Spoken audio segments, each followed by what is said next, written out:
வானொலியில் நீங்கள் கேட்டு மகிழ்ந்த தென்கட்சி கோ சுவாமிநாதன் அவர்களின் இன்று ஒரு தகவல் கதைகளை கேட்கலாம். உலகத்தில் எது எதுக்கும் ஆராய்ச்சி கூடங்கள் இருக்குதுல்ல, அது மாதிரி தூக்கத்தை பற்றி ஆராய்ச்சி பண்ணுறதுக்கு ஒரு ஆராய்ச்சி கூடம் இருக்குது. அப்படி ஆராய்ச்சி பண்ணணும்னா அதுக்கு மூழ்கிக்கிட்டு இருக்கணும்ல. அதனால தான் அந்த ஆராய்ச்சி கூடம் இங்கே இல்லை, அமெரிக்காவில் பாஸ்டன் பல்கலைக்கழக மருத்துவமனையில் அது இருக்குது. அங்கே தூக்கத்தை பற்றி பல விதமான ஆராய்ச்சிகள் பண்ணிகிட்டு இருக்கிறாங்க. அந்த ஆராய்ச்சி கூடத்தில் இயக்குனராக இருக்கிற ஒரு நிபுணர், அவர் என்ன சொல்கிறார் தெரியுமா? உங்களுக்கு தூக்கம் வரலையா, நீங்கள் நல்லா தூங்குறதுக்கு தாராளமாக சில யோசனைகளை என்னால் சொல்ல முடியும் அப்படிங்கிறார். யோசனை தானே, காசா பணமாக கேட்டு வச்சுக்கலாமே. உணவு, மனநிலை, தூங்கும் இடத்தோட சூழ்நிலை, படுக்கைக்கு செல்றப்போ உள்ள பழக்க வழக்கங்கள், இது காரணமாக ஒருத்தருக்கு தூக்கம் வராமல் போகலாம். தூக்கம் வராததுக்கு இதுதான் காரணம்னா அதையெல்லாம் சுலபமாக கட்டுப்படுத்தலாங்கிறார் அவர். தூக்கத்தை வரவழைக்கக்கூடிய ஒரு நல்ல மருந்து உடற்பயிற்சி. ஆனால் ஒன்று, படுக்க போகிற நேரத்தில் இது மாதிரி உடற்பயிற்சிகள் எல்லாம் செய்யக்கூடாது. கொஞ்சம் முன்னாடி பகல்லையே இந்த பயிற்சிகளை செய்கிறது நல்லது. தூக்கம் வராமல் அவதிப்படுறவங்க பிற்பகல் நேரங்களில் காஃபி, டீ இது மாதிரி பானங்களை சாப்பிடக்கூடாது. மது அருந்துறது கூட தூக்கத்தை பாதிக்கும். வெது வெதுப்பான நீரில் குளிக்கிறது, தியானத்தில் ஈடுபடுறது, ஓய்வாக இருக்கிறது, படுக்கிறது, அதாவது படுக்கிறதுக்கு முன்னாடி ஒரு குவளை பால் சாப்பிட்றது, இதெல்லாம் தூக்கத்தை வரவழைக்கிறது ரொம்ப உதவியாக இருக்கும். இன்னொரு விஷயம் என்னென்னா, தூங்கி ஆகணுமேங்கிற கவலை வேண்டியதில்லை. அப்படி நினச்சி கவலைப்படுறதை விட்டுடணும். தூக்கம் வரலையா, உடனே படுக்கையை விட்டு எழுந்திருக்க வேண்டியது. வெளியில் வாங்க, வேறு ஏதாவது வேலையில் ஈடுபடுங்க, கொஞ்சம் நேரம் உலாவுங்க, அல்லது ஏதாவது ஒரு புஸ்தகத்தை எடுத்து படிங்க. களைப்பு ஏற்பட்டால் மறுபடியும் படுக்கைக்கு போங்க, தூக்கம் தானே வந்துடும். ஒரு விஷயத்தை மட்டும் நல்லா ஞாபகத்தில் வச்சுக்கணும். படுக்கைக்கு போகிறப்போ உங்கள் மற்ற எல்லா பிரச்சனைகளையும் மறந்துடணும். அது எப்படி சார் முடியும், அந்த நேரம் தானே எல்லா பிரச்சனையும் வரிசையாக ஞாபகத்துக்கு வருது அப்படின்னு நாம் நினைக்கலாம். ஆனால் பழக்கத்தில் அதை நாம் மாற்றிக்க முடியும். கொஞ்சம் முயற்சி பண்ணணும், அவ்வளோதான். இது எல்லாமே ஆராய்ச்சி பண்ணி பார்த்துட்டு அந்த நிபுணர் சொல்கிற கருத்து தான். இன்னொரு விஷயமும் அவர் சொல்கிறார். அது என்னென்னா, உடல் கோளாறு காரணமாக தூக்கம் வராமல் அவதிப்படுறவங்களுக்கெல்லாம் இந்த யோசனைகள் சரியாக வராது அப்படிங்கிறார். அதுக்கெல்லாம் மருத்துவ சிகிச்சை கொடுத்து தான் சரி பண்ணணும். சில பேருக்கு நடு ராத்திரியில் மூச்சு திணறல் ஏற்பட்டு தூக்கம் வராமல் போயிடும். ஊரெல்லாம் தூங்குறப்ப தான் மட்டும் தூங்காமல் மூழ்கிட்டு இருக்கிறது, ஊரெல்லாம் மூழ்கிட்டு இருக்கிறப்போ தான் மட்டும் தூங்குறது, இது மாதிரி கோளாறுகளால் சில பேர் பாதிக்கப்படலாம். காலு தசை முறுக்கிக்கிறதுனால சில பேருக்கு அடிக்கடி விழிப்பு வரலாம். மன அழற்சி காரணமாக சில பேருக்கு தூக்கம் வராது. இது மாதிரி கோளாறுகளுக்கெல்லாம் அதுக்கு தகுந்த மாதிரி சிகிச்சை கொடுத்து தான் சரி பண்ண வேண்டியிருக்கும். எந்த கோளாறும் இல்லாமல் தூக்கம் வரலைன்னா ஆரம்பத்தில் சொன்ன முறைகளை கடைபிடிச்சு பார்க்கலாம். தூக்கம் வந்ததுன்னா யோசனை சொன்ன அந்த நிபுணருக்கு நன்றி சொல்லலாம்.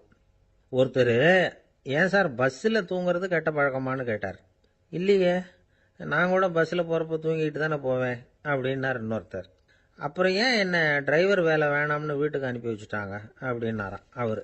ஒரு வயசான அம்மா தெரு வழியாக போயிட்டு இருந்தாங்க. அவங்க கையில் எண்ணத்தையோ வச்சுக்கிட்டு அதை அடிக்கடி பார்த்துக்கிட்டே இருந்தாங்க. ஒருத்தன் மெதுவாக அவங்கக்கிட்ட போய் கையில் இருக்கிறது என்ன அப்படின்னு எட்டி பார்த்தா அவங்க கையில் 4 பல் இருந்துதான்.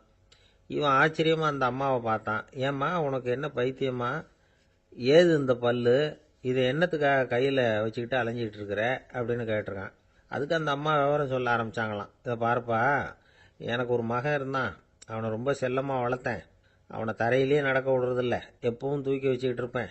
அவன் நல்லா பெரியவனாகி பள்ளிக்கூடம் போகிறப்ப கூட அவன் புஸ்தக மூட்டையை நான் தான் சுமந்துக்கிட்டு போவேன். பார்க்குறவங்க கூட கேலி பண்ணுவாங்க, ஏம்மா படிக்க போகிறது நீயா உன் பிள்ளையான்னு கேட்பாங்க. அவன் இன்னைக்கு எவ்வளவோ பெரிய மனுஷன் ஆயிட்டான், வெளிநாட்டில் பெரிய உத்தியோகத்தில் இருக்கான். சமீபத்தில் இங்கே வந்துட்டு போனான். ஒரு நாள் ஏதோ கோபத்தில் என்ன அரைஞ்சுட்டான். அப்போ இந்த 4 பல்லும் கீழே விழுந்துட்டுது. இன்னமும் கூட விழுந்திருக்கும், ஆனால் பல்லு தான் இல்லை.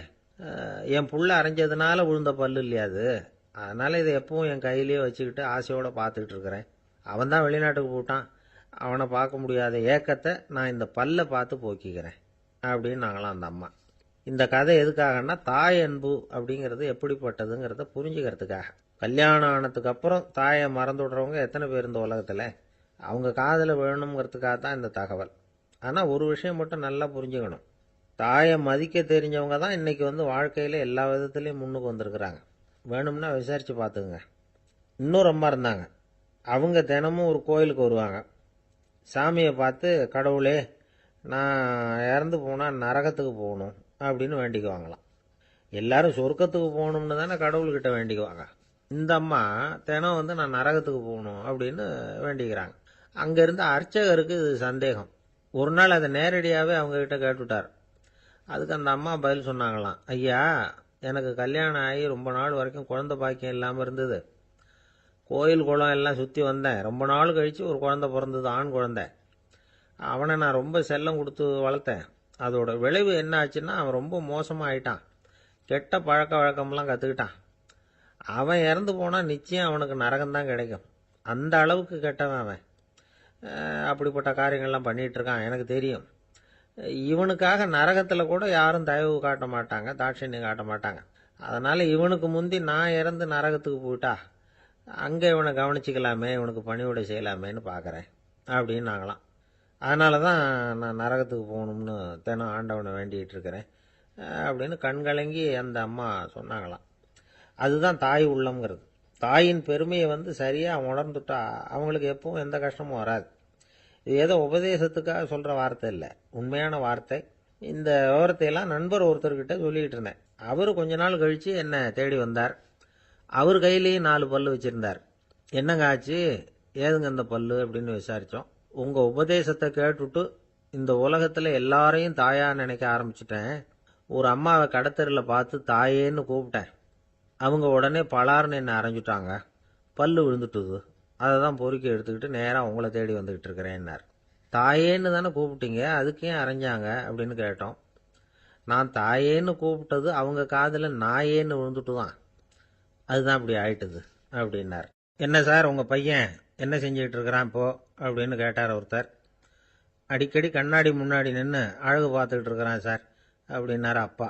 இளம் பருவம் இப்படி தான் இருக்கும், அதையெல்லாம் சாதாரணமாக நினச்சிடாதீங்க அப்படின்னாரு அவர்.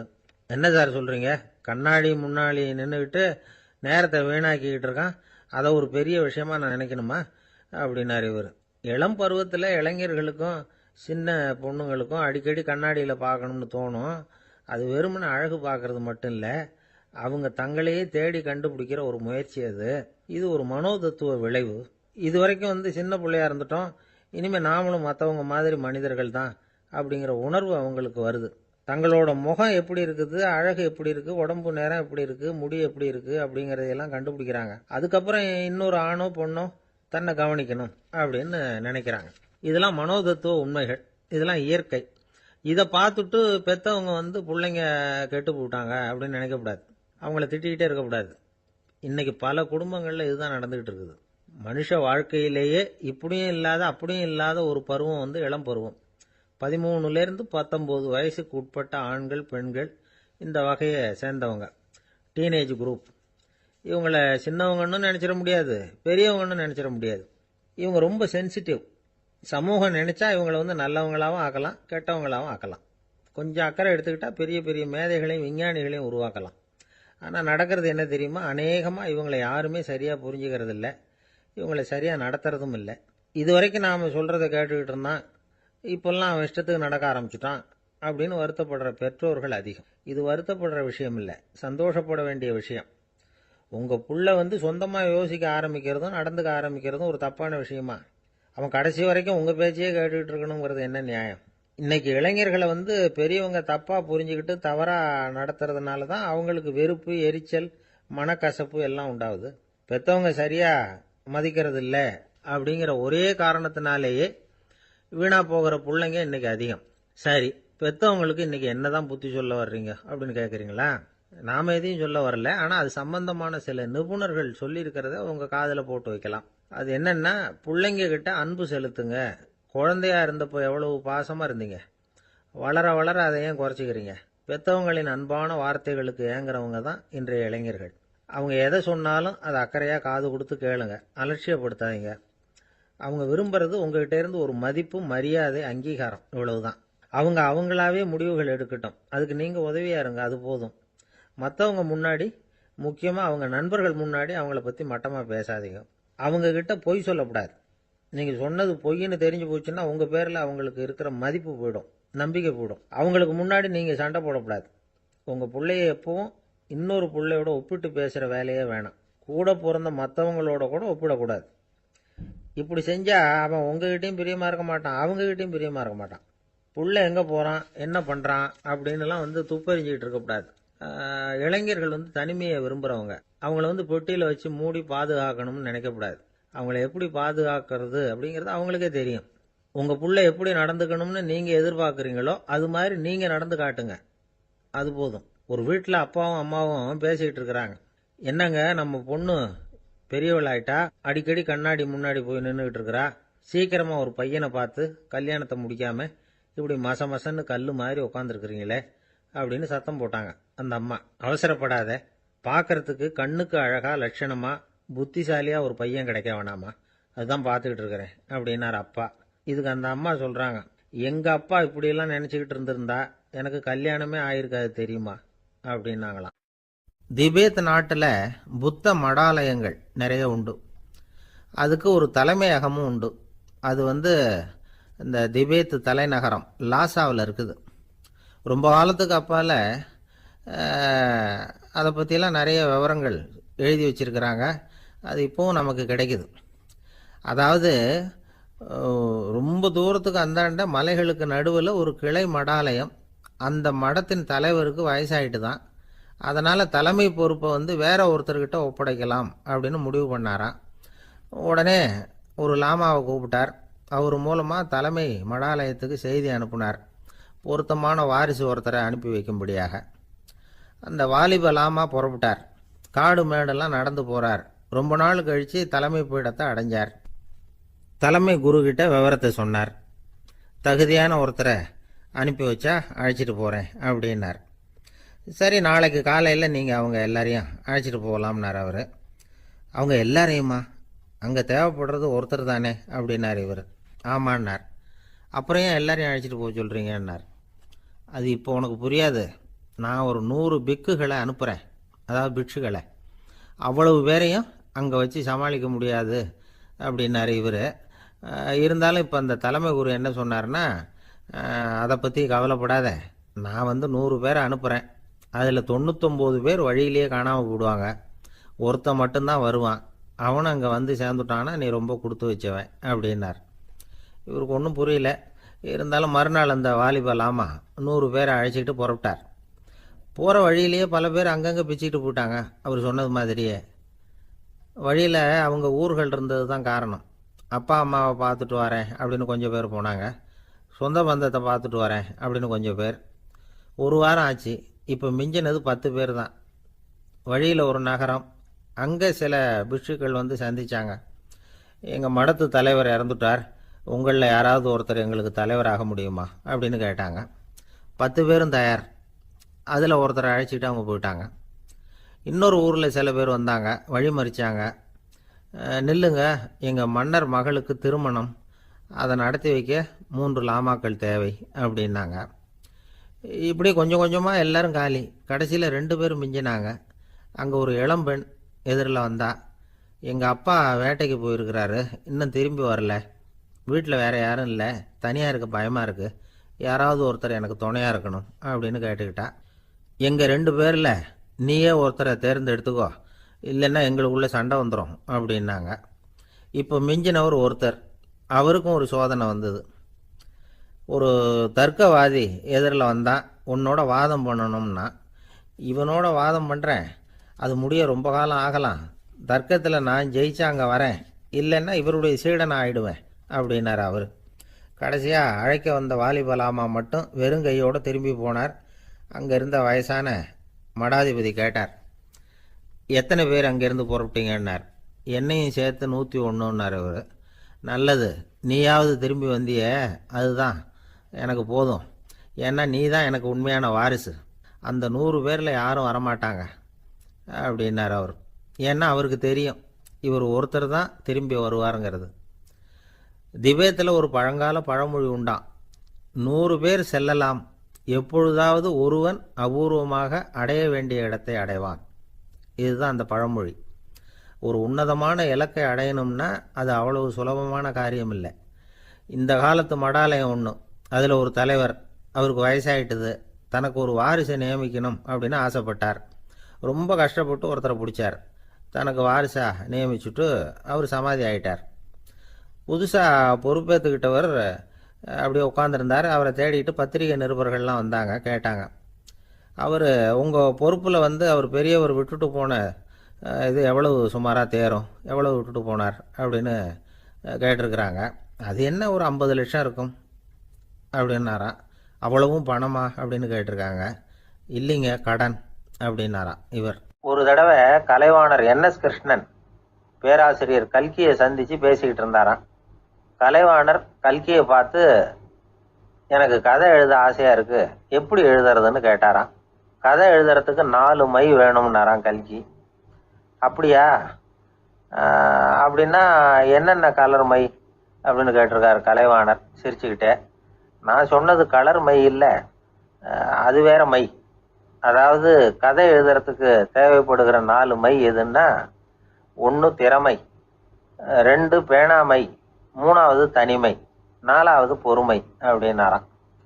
உடனே கலைவாணர், உங்கள் யோசனை அருமை அப்படின்னாராம். அதுதான் கலைவாணர். பொதுவாக எழுத்தாளர்கள் எழுதுகிற மாதிரி நடந்துக்கிறது இல்லை. ஆனால் கலைவாணர் என்ன சொல்லுவாரோ அதே மாதிரி நடந்துக்குவார். எல்லாருக்கும் எல்லாம் கிடைக்கணுங்கிற கருத்தை சினிமா படங்களில் வலியுறுத்துவார். அதே மாதிரி நடைமுறை வாழ்க்கையிலேயே எல்லாருக்கும் எல்லாமும் கொடுப்பார். பணம், பதவி, புகழ் இப்படி எதுவுமே இல்லாத ஒரு சாதாரண மனுஷனாக இருந்தால் கூட இவர் மனுஷனுக்கு கொடுக்குற மரியாதையில் கொஞ்சமும் குறைச்சல் இருக்காது. இந்த குணம் சாதாரணமாக எல்லாருக்கும் இருக்கிறது இல்லை. அவர் சினிமா தியேட்டருக்கு போய் சினிமா பார்க்கறது வழக்கம். அவர் வந்திருக்கிறாருங்கிறது தெரிஞ்சால் போதும், வெளியில் பிச்சைக்காரங்க வந்து கூடிடுவாங்க. இது அவருக்கு தெரியும். வெளியில் நம்மளை நம்பி ஒரு கூட்டம் காத்துக்கிட்டு இருக்குமேன்னு நினைப்பார். உடனே ஒரு 100 ரூபா நோட்டை கொடுத்து சில்லறையாக மாற்றிட்டு வர சொல்லுவார். படம் முடிஞ்சு வெளியில் வர்றப்போ சில்லறையோடு வருவார். எல்லாருக்கிட்டையும் கொடுத்துருவார். ஏன்னா எல்லாரும் தேடிட்டு வருவாங்க அவரை. என்ன எல்லாரும் சௌக்கியமாக இருக்கிறீங்களா அப்படின்னு பிரியமாக விசாரிப்பார். ஏதோ ரொம்ப நெருங்கின சொந்தக்காரங்களை விசாரிக்கிறது மாதிரி விசாரிப்பார். தன்கிட்ட இருக்கிற சில்லறையை எல்லாருக்கும் சமமாக பிரித்து கொடுத்துட்டு தான் அங்கேருந்து புறப்படுவார். ஒரு நாள் அது மாதிரி புறப்படுற சமயத்தில் ஒரு சின்ன பையனுக்கு சில்லறை எதுவும் கிடைக்கல கொடுக்கறதுக்கு. இது கலைவாணருக்கு தெரியாது. காரில் ஏறி புறப்பட்டு போயிட்டார். அந்த பையன் காரை பிடிச்சிக்கிட்டு பின்னாடியே ஓடியாந்துருக்கிறான். ஐயா, நீங்களே இல்லைன்னு சொன்னால் நான் என்ன பண்ணுறது, இன்னைக்கு பட்னி தான், அம்மாவுக்கு வேற உடம்பு சரியில்லை அப்படின்னு கத்திக்கிட்டே ஓடியாந்தானா. கலைவாணர் கவனிச்சுட்டார். உடனே காரை நிறுத்த சொன்னார். இறங்கினார். அந்த சின்ன பையனை கட்டி பிடிச்சிக்கிட்டு, என்னை மன்னிச்சுக்கப்பா, நான் கவனிக்காமல் வந்துட்டேன் அப்படின்னு சொல்லி அழ ஆரம்பிச்சுட்டாராம். இன்னொரு தடவை இதே மாதிரி ஒரு தியேட்டர்லேருந்து வெளியில் வந்திருக்கிறார். ஒரு ஆள் அவர்கிட்ட வந்து நின்றுருக்கார். அவர் கொடுக்கறதுக்கு இவர்கிட்ட பணம் இல்லை. பணம் இல்லையாப்பா அப்படின்னாராம். உங்ககிட்டே இல்லையா அப்படின்னாராம் அவர். கலைவாணருக்கு மனசு ரொம்ப சங்கடமாக போச்சு. உடனே புறப்பட்டு வீட்டுக்கு போனார். அங்கே இங்கே தேடி பார்த்து அங்கேருந்த கொஞ்சம் நெஞ்ச சில்லறையை எடுத்தார்.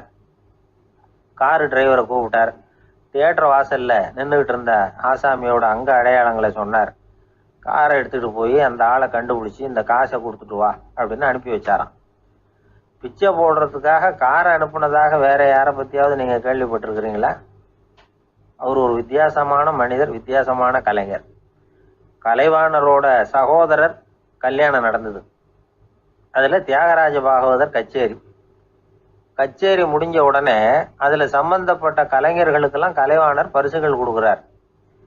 அந்த கச்சேரியில் கடம் வாசித்தவருக்கு மட்டும் மற்ற எல்லாருக்கும் கொடுத்ததை விட பெருசாக ஒரு வெள்ளிக்கோப்பையை பரிசாக கொடுத்தாராம். மற்றவங்களுக்கெல்லாம் சின்னதாக கொடுத்துட்டு கட வித்துவானுக்கு மட்டும் பெருசாக பரிசு கொடுக்குறீங்களே ஏன்னு கேட்டிருக்கிறாங்க. அதுக்கு கலைவாணர் விளக்கம் கொடுத்தாராம். இப்பெல்லாம் ரயிலில் கூட்டம் அதிகங்கிறது உங்களுக்கு எல்லாருக்கும் தெரியும். இந்த வித்வான் இவ்வளவு பெரிய மண்பானையை ரயிலில் ரொம்ப பத்திரமா உடையாம ரொம்ப தூரத்திலேருந்து கொண்டு வந்திருக்கிறாரே, அது என்ன சாமானியமான காரியமா? அவரோட அந்த சாமர்த்தியத்தை பாராட்டுறதுக்காக தான் அவருக்கு இவ்வளவு பெரிய பரிசு அப்படின்னாராம். இந்த உலகத்துல எத்தனை வகையான மனிதர்கள் இருக்கிறாங்க, ஒவ்வொரு மனிதனுமே ஒவ்வொரு வகை அப்படிங்கிறாங்க விஞ்ஞானிகள். மனிதர்களை 3 வகையா பிரிக்கலாம் அப்படின்னு சொல்றாங்க மெய்ஞானிகள். இவங்களை பற்றிலாம் ஏற்கனவே நாம் பேசியிருக்கிறோம். இப்போ டாக்டர் எட்வர்டு பேட்ச் அப்படிங்கிற நிபுணர் என்ன சொல்கிறார் தெரியுமா? மனிதர்களை 7 வகையாக பிரிக்கலாம்ங்கிறார். மனிதர்களின் மனநிலை அடிப்படையில் அவங்களை 7 விதமாக வகைப்படுத்துகிறார் அவர். சரி, அது என்ன 7 வகை? முதல் வகை என்னன்னா பயந்த குணம் உள்ளவங்க. சார் ரொம்ப பயந்த சுபாவம், வீட்டில் கூட வாயே திறக்க மாட்டார், சாப்பிட போகிறப்ப மட்டும்தான் கொஞ்சம் வாயை திறப்பார், அப்புறம் மூடிக்குவார் அப்படின்னு சில பேரை பற்றி நாம் பேசிக்கிறது உண்டு. இவங்கெல்லாம் இந்த வகை, அதாவது பயந்த குணம் உள்ளவர்கள் அப்படிங்கிற முதல் வகை. சரி, ரெண்டாவது வகை என்னன்னா சஞ்சலப்படுகிறவர்கள், எதுக்கு எடுத்தாலும் கலக்கம், குழப்பம், இப்படியே காலம் தள்ளிட்டு இருப்பாங்க. பல பேர் பார்த்துருப்பீங்க.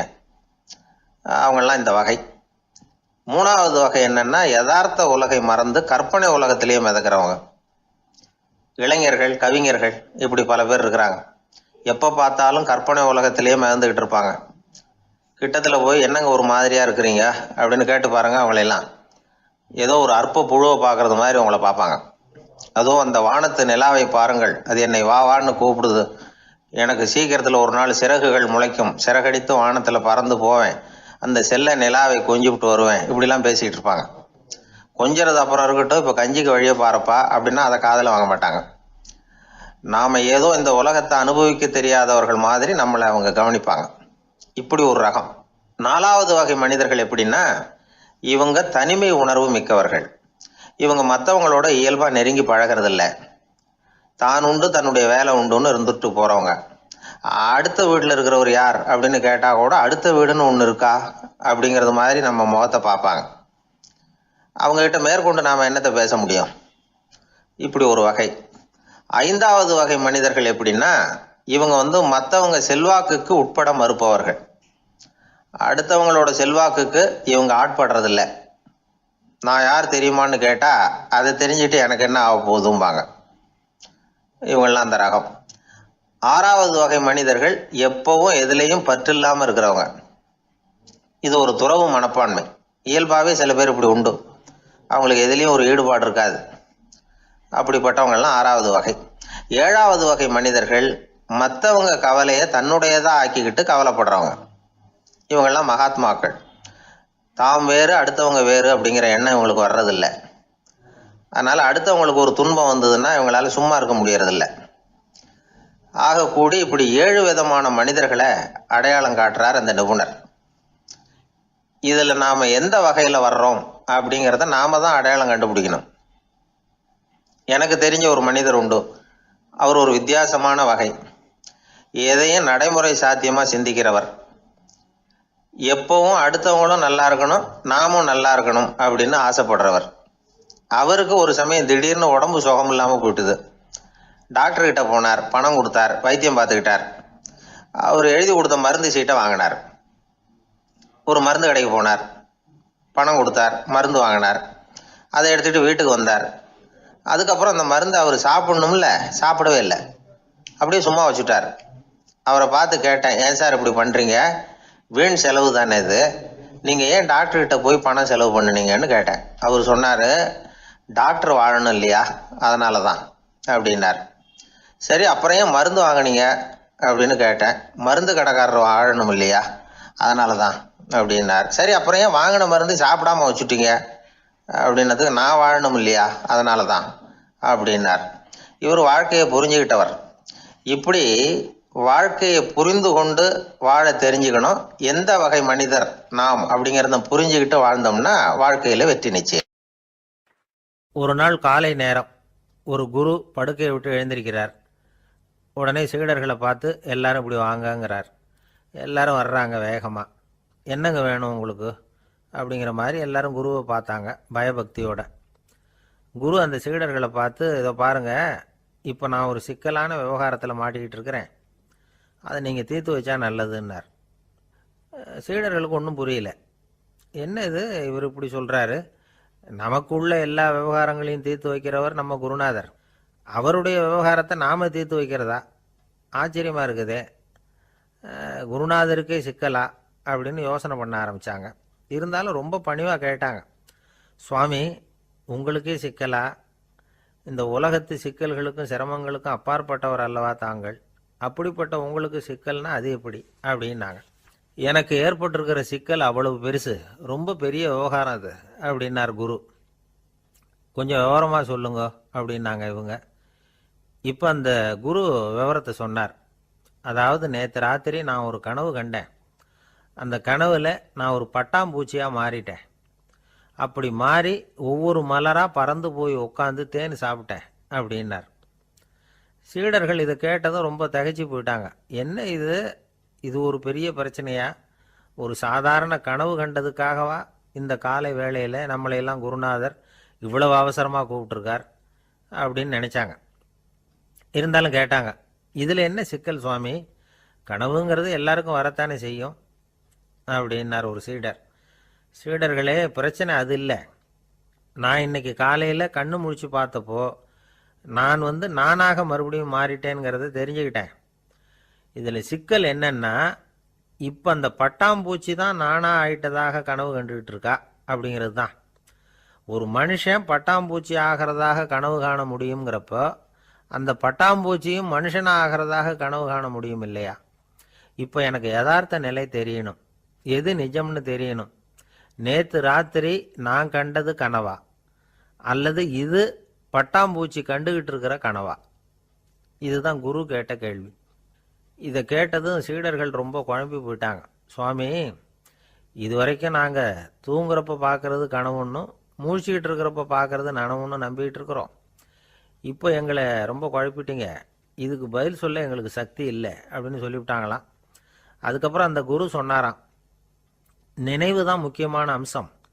முடிவு கட்டம்னா பகலின் நினைவுகளை விட இரவின் கனவுகளே ரொம்ப உண்மை. ஒருத்தன் தூங்க போனால் தூங்கிக்கிட்டே இருந்தால் அவன் காணும் கனவு பொய்ங்கிறத அவன் உணர மாட்டான். ஒவ்வொரு கனவும் காணும் பொழுது அது ரொம்ப உண்மையாக தான் தெரியுது. ஒரு கனவு கூட உண்மை இல்லைன்னு கனவுல தோன்றுவதே இல்லை அப்படின்னார் குரு. அகில வாழ்வு அத்தனையும் சொற்பனம் கண்டாய் அப்படிங்கிறார் தாயுமானவர். ஆகையினால நம்ம கனவுலேருந்து நாம் என்னைக்கு முழிச்சிக்க போகிறோம் அப்படிங்கிறது தான் ஒரு முக்கியமான கேள்வி. ஒருத்தர் வந்தார், காலில் கட்டோடு வந்தார். என்னங்க காலில் கட்டுன்னு?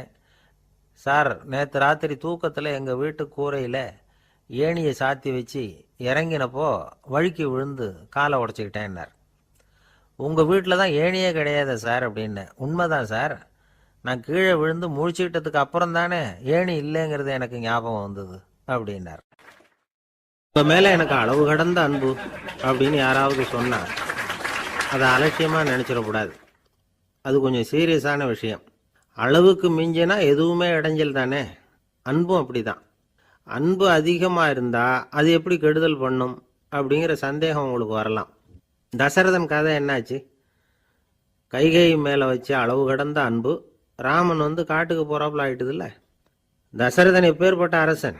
விஸ்வாமித்திரர் சொல்கிறார், என்ன மாதிரி முனிவர்களுக்கும் தேவர்களுக்கும் ஏதாவது கஷ்டம் வந்தால் முதல்ல முருகன் கிட்ட போவோம், அப்புறம் பரமசிவனை போய் பார்ப்போம், அதுக்கப்புறம் திருமால்கிட்ட போவோம், அப்புறம் பிரம்மன் இந்திரன் இவங்களையெல்லாம் போய் பார்ப்போம். இவங்களாலையெல்லாம் முடியலன்னா கடைசியில் அயோத்திக்கு வருவோங்கிறார். உன்னை விட்டால் வேற கதி உண்டோ அப்படின்னு தசரதனை பார்த்து விஸ்வாமித்திரரே சொல்கிறார். அப்பேற்பட்ட அரசன் தசரதன் கைகேயி காலில் விழறான். உன் பாதங்களை தொட்டு கெஞ்சி கேட்டுக்கிறேன், ராமனை காட்டுக்கு அனுப்பாதேங்கிறான். தசரதனுடைய இந்த நிலைமைக்கு என்ன காரணம்? அவன் கைகேயி மேலே வச்ச அளவு கடந்த அன்பு தான் காரணம். இப்போ சொல்லுங்க, அன்பாக இருந்தாலும் அது அளவுக்கு மீறி போனால் கெடுதல் பண்ணுமா பண்ணாதா? அது மட்டும் இல்லை, அளவு கடந்த அன்பு நீதிக்கும் நியாயத்துக்கும் புறம்பான காரியங்களையும் செய்ய வச்சிரும். தசரதன் மிகச்சிறந்த நீதிமான், தர்மத்துக்கு விரோதமாக ஒரு காரியமும் செய்யாதவன். அப்பேற்பட்டவன் தன்னுடைய மனைவியை பார்த்து என்ன சொல்கிறான் தெரியுமா? உனக்காக நான் என்ன செய்யணும்னு சொல்லு, செய்கிறேன். ஒரு குற்றமும் செய்யாத ஒருத்தனை கொல்லணுமா கொல்றேன். மரண தண்டனை விதிக்கப்பட்ட ஒருத்தனை விடுதலை செய்ய சொல்றியா செய்கிறேன். எந்த பிச்சைக்காரனையாவது கோடீஸ்வரனாக சொல்றியா ஆக்குறேன், அல்லது கோடீஸ்வரனை பிச்சைக்காரன் ஆக்கணுமா ஆக்குறேன் அப்படிங்கிறான். நீதிக்கு விரோதமான இந்த பாவங்களை செய்யறதுக்கு அப்பேற்பட்ட அரசன் எப்படி துணிஞ்சான்? மனைவி பேரில் வச்ச அளவு கடந்த அன்பு தான் காரணம். திரிசூலம், வஜ்ராயுதம், வாள் இதுகளால் தாக்கப்பட்டா கூட அதையெல்லாம் கொஞ்சம் கூட லட்சியம் பண்ணாத ஒருத்தன் காமதேவனுடைய மலர் அம்புகள் தாக்குனா அதை அவனால் தாக்கு பிடிக்க முடியல, விழுந்துடுறான். காமதேவனுக்குள்ள மகிமையே அதுதாங்கிறார் துளசிதாசர். அதனால தான் பெரியவங்கள்லாம் என்ன சொல்கிறாங்கன்னா, எதையும் அளவுக்கு மீறி செய்யாதேங்கிறாங்க. அப்பா, அம்மா, மனைவி, மக்கள் எல்லார் பேர்லேயும் அன்பு அவசியம்தான். ஆனால் அந்த அன்பு அறிவுக்கு புறம்பாக இருக்கக்கூடாது, அளவுக்கு மீறி இருக்கக்கூடாது. அப்போ தான் வாழ்க்கை சுகமாக இருக்கும், இல்லைன்னா அவஸ்தை தான். அளவுக்கு மீறின அன்புங்கிறது புரியுது, அது சரி. அறிவுக்கு புறம்பான அன்புங்கிறது எப்படி? ஒரு தாய்க்கு ஜலதோஷம், அல்லது ஏதோ ஒரு தொற்று நோயின்னு வச்சுங்களேன். அந்த அம்மாவுக்கு தன்னுடைய குழந்தை பேரில் அளவு கடந்த அன்பு. தனக்கு நோய் இருக்கு, அது அடுத்தவங்களுக்கு தொற்றக்கூடியது அப்படின்னு தெரிஞ்சிருந்தோம் அன்பை காட்டுறதுக்காக அந்த குழந்தைக்கு முத்தம் கொடுக்குறேன்னு தூக்கி வச்சுக்கிட்டு கொஞ்சம் ஆரம்பிச்சதுன்னு வச்சுக்கோங்க, அது நல்லா இருக்குமா? இதுதான் அறிவுக்கு புறம்பான அன்புங்கிறது. அது மாதிரி விலங்குகள்கிட்ட அன்பாயிருன்னு சொல்கிறோம். அதுக்காக புலிக்கு முத்தம் கொடுக்க முடியுமா? அப்படி கொடுத்தா அது அறிவுக்கு புறம்பான அன்பு. அதனால் அன்பு கூட அறிவுபூர்வமாக இருக்கணும் அப்படிங்கிறத இன்னைக்கு தகவல் மூலமாக நாம் புரிஞ்சுக்கணும். இந்த காலத்து காதலன் தன்னுடைய காதலிகிட்ட சொன்னானாம், இதை பாரு, உன் பேரில் எனக்கு அளவு கடந்த அன்பு, உனக்காக என்ன செய்யணும் சொல்லு செய்கிறேன், நெருப்பில் நடக்கணுமா நடக்கிறேன், நீரில் குதிக்கணுமா குதிக்கிறேன், உயிரையே கொடுக்கணுமா கொடுக்குறேன் அப்படின்னா. சரி, வர்றேன் ஞாயிற்றுக்கிழமை சாயந்தரம் 6 மணிக்கு இதே இடத்துக்கு வாங்க அப்படின்னுது அந்த பொண்ணு. இவன் கொஞ்சம் யோசனை பண்ணி பார்த்துட்டு, அன்னைக்கு மழை பெய்யாமல் இருந்தால் வந்துடுறேன் அப்படின்னானா. ஒரு காட்டில் ஒரு முனிவர் இருந்தார். ஒரு நாள் அவரை தேடிட்டு 4 பேர் வந்தாங்க. சுவாமி, எங்களுக்கு ரொம்ப நாளாக ஒரு சந்தேகம்னாங்க. என்னன்னு கேட்டார். இந்த உலகத்தில் எவ்வளவோ காரியங்கள் நடக்குது, எது நியாயம் எது அநியாயம் அப்படின்னு புரிஞ்சுக்க முடியலன்னாங்க. அது யாராலையும் புரிஞ்சுக்க முடியாதுன்னார் முனிவர். வந்தவங்களுக்கு ஆச்சரியமா போச்சு, ஒரு மாதிரியா பார்த்தாங்க. இதை முனிவர் கவனிச்சார். சரி, புறப்படுங்க என்னோடன்னார். எங்கன்னு கேட்டாங்க. இப்போ உங்க 4 பேரையும் ஒரு புஷ்பக விமானத்தில் அழைச்சிட்டு போறேன். இந்த உலகத்துல சர்வசாதாரணமா நடக்கக்கூடிய ஒரு காட்சியை உங்களுக்கு காட்ட போறேன். நீங்க பார்க்க போற அந்த காட்சி நியாயமா அநியாயமா அப்படிங்கிறத என்கிட்ட சொல்லணும். நீங்க சரியான பதில் சொன்னா புஷ்பக விமானத்துல தொடர்ந்து பிரயாணம் பண்ணலாம். தவறான பதில் சொன்னா இந்த புஷ்பக விமானம் உங்களை கீழே தள்ளி விட்டுரும் அப்படின்னார். 4 பேருக்கும் பயம்தான். இருந்தாலும் முனிவர் கூப்பிடுறாரு அப்படின்னு சொல்லி புறப்பட்டாங்க. அவங்க எல்லாரும் புறப்பட்டு ஒரு காட்டு வழியா போயிட்டு இருக்கிறாங்க புஷ்பக விமானத்துல. அங்க நடக்கிற ஒரு காட்சியை காட்டுறார் முனிவர். அதோ அங்க பாருங்கன்னார். அந்த விமானத்துல இருந்தபடியே எல்லாரும் கீழே குனிஞ்சு பாக்குறாங்க. அங்க ஒரு தாய் புலி அப்பதான் குட்டி போட்டிருக்கு. குட்டிகளை ஈன்ற உடனே பசிக்கு இறை தேடி அந்த பக்கமா வருது. அதே நேரம் ஒரு தாய் மான், அதுவும் அப்பதான் குட்டி போட்டிருக்கு. அதுவும் இதே மாதிரி குட்டிகளை ஈன்ற உடனே பசிக்கு இறை தேடி அந்த பக்கமா வருது. இப்ப அந்த புலி அந்த மானை அடிச்சு போட்டுடுது. அதுவும் சாப்பிடுது, குட்டிகளுக்கும் கொடுக்குது. இப்போ அந்த புலி குட்டிகள் முகத்துல மகிழ்ச்சி, தாயை இழந்த அந்த மான் குட்டிகள் முகத்துல துக்கம். இப்போ அந்த முனிவர் 4 பேர்கிட்டையும் கேட்கிறார், நீங்க இங்க பாத்தீங்களே, இதுல எது நியாயம் எது அநியாயம்? ஒவ்வொருத்தரா சொல்லுங்க. உங்க பதில் சரியில்லைன்னா இந்த விமானம் உங்களை கீழே தள்ளி விட்டுரும். சொல்லுங்க பார்க்கலாம்னார். முதல்ல ஒருத்தன் சொன்னான், அந்த புலி செஞ்சது சரிதாங்க. அது பசிக்கு அதுதான் ஆகாரம். தன்னுடைய பசிக்கு தானே இறை தேடிக்கிட்டுது. அதுல என்ன தப்பு? அவ்வளவுதான். அதனால புலி செஞ்சது நியாயம்தான் அப்படின்னா. அவ்வளவுதான், அந்த விமானம் அவனை அப்படியே கீழே தள்ளி விட்டுட்டுது. அதனால அவன் கொடுத்த பதில் சரியில்லை அப்படிங்கிறது புரிஞ்சு போச்சு. இப்ப 2வது ஆள் சொன்னான், புலி செஞ்சது பாவம், அந்த தாய்மான் என்ன தப்பு பண்ணிச்சு? இப்ப அந்த குட்டிகளுக்கு யாரு ஆதரவு? அதனால புலி செஞ்சது அநியாயம் அப்படின்னா. அவ்வளவுதான், அவனையும் கீழே தள்ளி விட்டுட்டுது அந்த விமானம். இந்த பதிலும் சரியில்லை அப்படின்னு ஆயிட்டுது. இப்ப 3வது ஆள் வந்தான். முதல்ல 2 பேர் கீழே விழுந்ததை பார்த்துக்கிட்டு இருந்தான். அதனால அவன் சொன்னான், ரெண்டுமே நியாயம்தாங்க. புலி இறை தேடினதும் இயற்கை, அதுக்கு மான் இறையானதும் இயற்கை. அதனால இதுல ஒன்றும் தப்பு இல்லைன்னா. அவ்வளவுதான், அவனையும் அந்த விமானம் கீழே பிடிச்சி தள்ளி விட்டுது. இப்ப 4வது ஆள் வந்தான். முனிவர் கேட்டார், நீயாவது சொல்லுப்பா, இந்த செயல்ல எது நியாயம்னார். அவன் தெளிவா பதில் சொன்னான். அதாவது என்ன சொன்னான்னா, எனக்கு தெரியல அப்படின்னா. அவனை விமானம் கீழே தள்ளல, சௌரியமா அழைச்சிட்டு போட்டுது. இவனும் பிரயாணம் சௌக்கியமா பண்ணானா. ஆக இதுதான் சரியான பதிலுங்கிறத முனிவர் உணர்த்தினார். இந்த கதையிலிருந்து நாம புரிஞ்சுக்க வேண்டியது என்னன்னா, இந்த உலகத்துல எவ்வளவோ காரியங்கள் நடக்குது. அதெல்லாம் ஏன் அப்படி நடக்குதுங்கிறதுக்கு எப்பேற்பட்ட பண்டிதராலும் பதில் சொல்ல முடியாது. தெரியாததை தெரியாதுன்னு ஒத்துக்கிட்டா வாழ்க்கை பிரயாணம் சுகமா இருக்கும். அதனால தேவையில்லாத விஷயங்களை புரிஞ்சுக்கிறதுக்கு நேரத்தை செலவு பண்ணிட்டு இருக்க கூடாது. வாழ்க்கையை குழப்பிக்க கூடாது. வாழ்க்கைக்கு தேவையானது என்னவோ அதை மட்டும் புரிஞ்சுக்கிட்டா போதும். இந்த காலத்து ஆள் ஒருத்தன் ஒரு பெரியவரை தேடி வந்தான். ஐயா, ஒரு சந்தேகம்னா. என்ன உன்னுடைய சந்தேகம்னார். பகுத்தறிவுன்னா என்ன, விதின்னா என்ன அப்படின்னு கேட்டான். இதுக்கு அவரு, இப்ப உன்னுடைய வலது கால தூக்குன்னார். தூக்கினான். சரி, இப்போ உன்னுடைய வலது காலை கீழே இறக்காம உன்னுடைய இடது காலையும் தூக்குனார். தூக்கினான், பொத்துன்னு கீழே விழுந்துட்டான். பெரியவர் சொன்னார், உன்னால ஒரு காலை தூக்க முடிஞ்சது, அதுதான் பகுத்தறிவு. 2 கால்களையும் ஒரே சமயத்துல தூக்குனா அடிபடும், அப்படிங்கிறது தான் விதி அப்படின்னு விளக்கம் கொடுத்தார். இவன் தன்னுடைய விதியை நொந்துகிட்டே இடுப்பை பிடிச்சுக்கிட்டு அங்கிருந்து நடந்து போயிட்டான். ஜப்பான்ல உள்ள ஒரு புத்த விகாரை, அங்க ஒரு வயசான பௌத்த குரு தங்கியிருக்கிறார். ஒரு நாள் ராத்திரி கடுமையான குளிர், அவரால் தாங்க முடியல. பார்த்தார், மரத்துல செஞ்ச புத்த சிற்பங்கள் அங்க நிறைய இருந்தது. அதுல ஒன்ன எடுத்து அதுக்கு தீ மூட்டி அந்த நெருப்புல குளிர் காஞ்சிட்டு இருக்கிறார். மர சிற்பம் தீ வச்சதும் படபடன்னு வெடிக்க ஆரம்பிச்சுட்டுது. அந்த சத்தத்தை கேட்டதும் அந்த புத்த விகாரையின் குருக்கள் வெளியில ஓடி வந்தார்.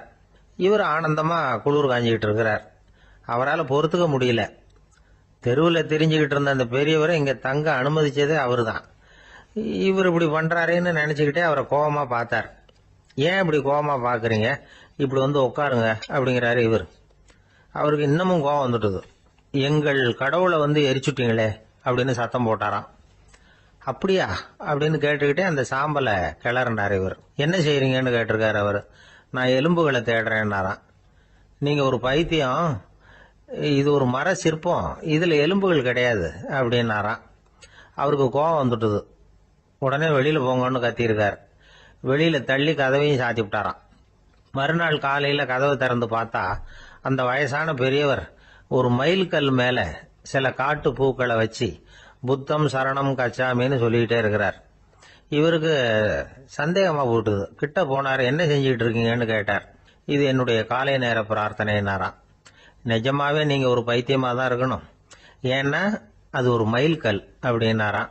இப்ப அந்த பெரியவர் சொன்னாராம், நீங்க ஒரு மரத்தை புத்தரா நினைக்கும் பொழுது நான் ஏன் ஒரு மைல்கல்ல புத்தரா நினைக்கக்கூடாது? நான் வந்து புத்தரை எரிக்கலாம், ஏன்னா அவரை நான் நேசிக்கிறேன். அந்த சிற்பம் வந்து மரத்தால் ஆனதுங்கிறது எனக்கு தெரியும். நான் ஒரு மைல்கல்ல தொழலாம், ஏன்னா அது எனது பூக்களை தாங்குது. நான் இந்த மைல்கல்லுக்குள்ள மறைஞ்சிருக்கிற புத்தரை பார்க்கிறேன்.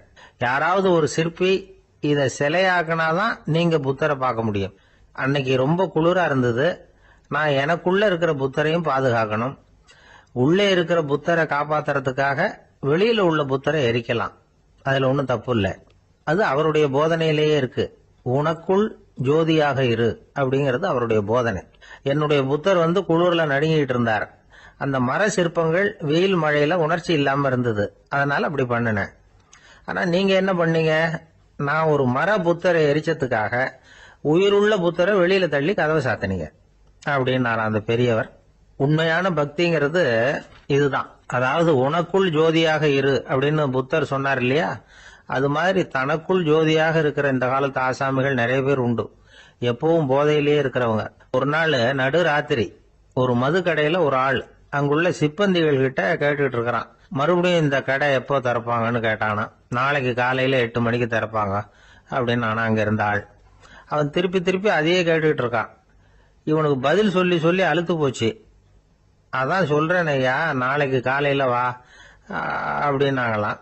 அதுக்கு இவன், நான் வர்றதுக்காக கேட்கலையா, நேத்திக்கு வந்தவன் உள்ளேயே மாட்டிக்கிட்டேன், வெளியில போறதுக்காக கேட்டேன் அப்படின்னானா. ஒரு ஊர்ல ஒரு ஆள் இருந்தான். அவன் ஒரு நாள் கோயிலுக்கு போனான்.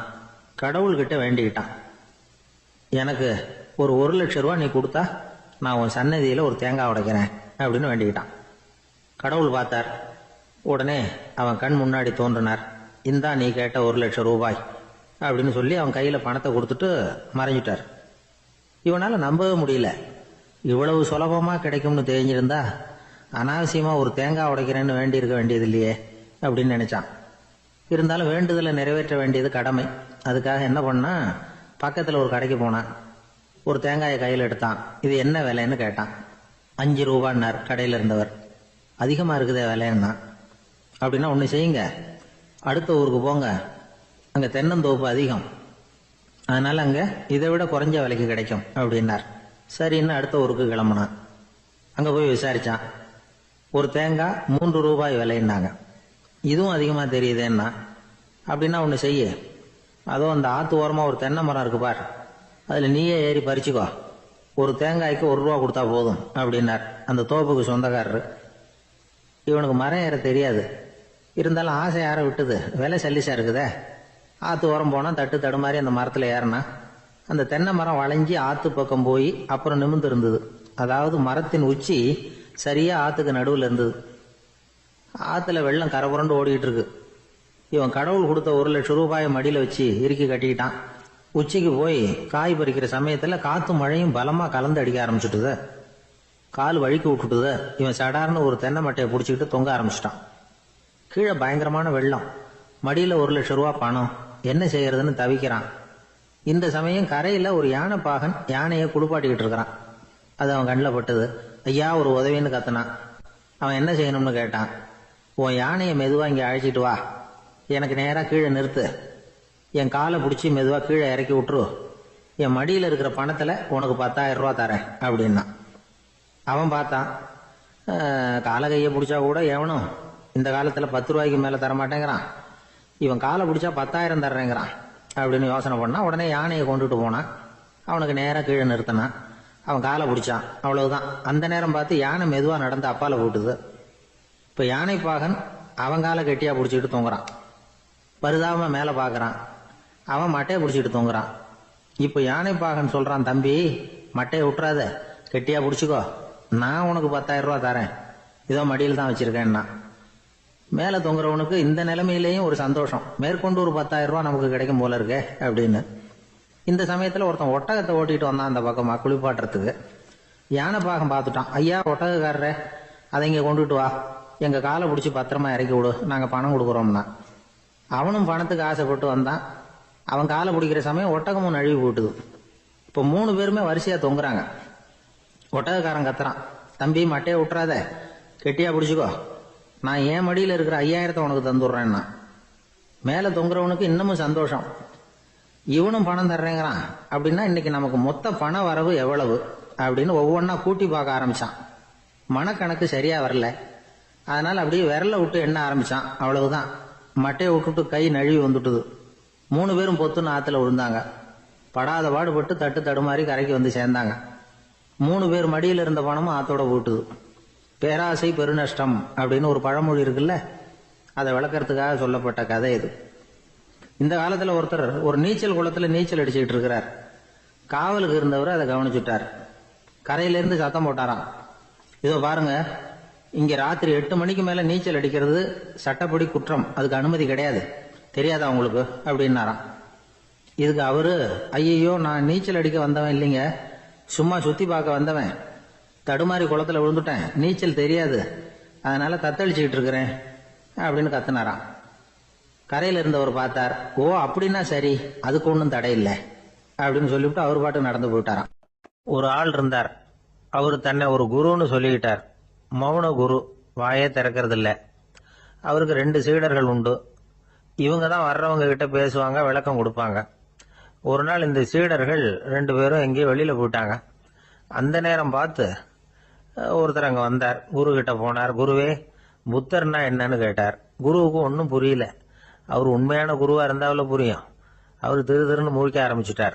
இந்த நேரம் பார்த்து இந்த சீடர்கள் எங்கேயோ போயிட்டாங்களே, என்ன பண்றது, உதவிக்கு யாராவது கிடைக்க மாட்டாங்களா அப்படின்னு அப்படியே சுத்தி பாக்குறார். அங்கங்க பாக்குறார். வந்தவர் இதை கவனிச்சார். ஏதோ புரிஞ்சுக்கிட்டவர் மாதிரி அடுத்த கேள்வி கேட்டார். தர்மம்னா என்ன சுவாமின்னார். குருவுக்கு ரொம்ப சங்கடமா போச்சு. நம்ம நிலைமை இப்படி ஆயிட்டுதே, இக்கட்டில் மாட்டிக்கிட்டோமே அப்படின்னு நினைச்சபடியே விட்டத்தை பார்த்தார். அப்புறம் குனிஞ்சு தரைய பார்த்தார். அப்படியே உட்காந்துக்கிட்டார். வந்தவர் உடனே அடுத்த கேள்விக்கு போயிட்டார். தியானம்னா என்ன சுவாமின்னார். பாவம் என்ன பண்ணுவார் அந்த குரு, பேசாம கண்ணை கெட்டியா மூடிக்கிட்டார். இது ஏதடா வம்பா போச்சுன்னு. இவர் இப்படி பண்ணா கூட வந்தவர் சளைக்கல. இன்னொரு கேள்வியும் கேட்டார். ஆசீர்வாதம்னா என்ன அப்படின்னார். இவர் பார்த்தார். இப்படியே போனா இவர் கேள்வி கேட்கறத நிறுத்த மாட்டார் அப்படின்னு நினைச்சுக்கிட்டு எனக்கு ஒண்ணுமே தெரியாதுங்கிற பாவனையில 2 கையையும் விரிச்சு காட்டினார். வந்தவர் முகத்துல மகிழ்ச்சி, மன நிறைவு.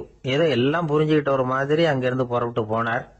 வழியில அந்த குருவோட சீடர்கள் 2 பேரையும் சந்திச்சார். உங்க குருவை தான் பார்த்துட்டு வரேன்னார். இவர் என்ன நடந்ததுன்னு கேட்டாங்க.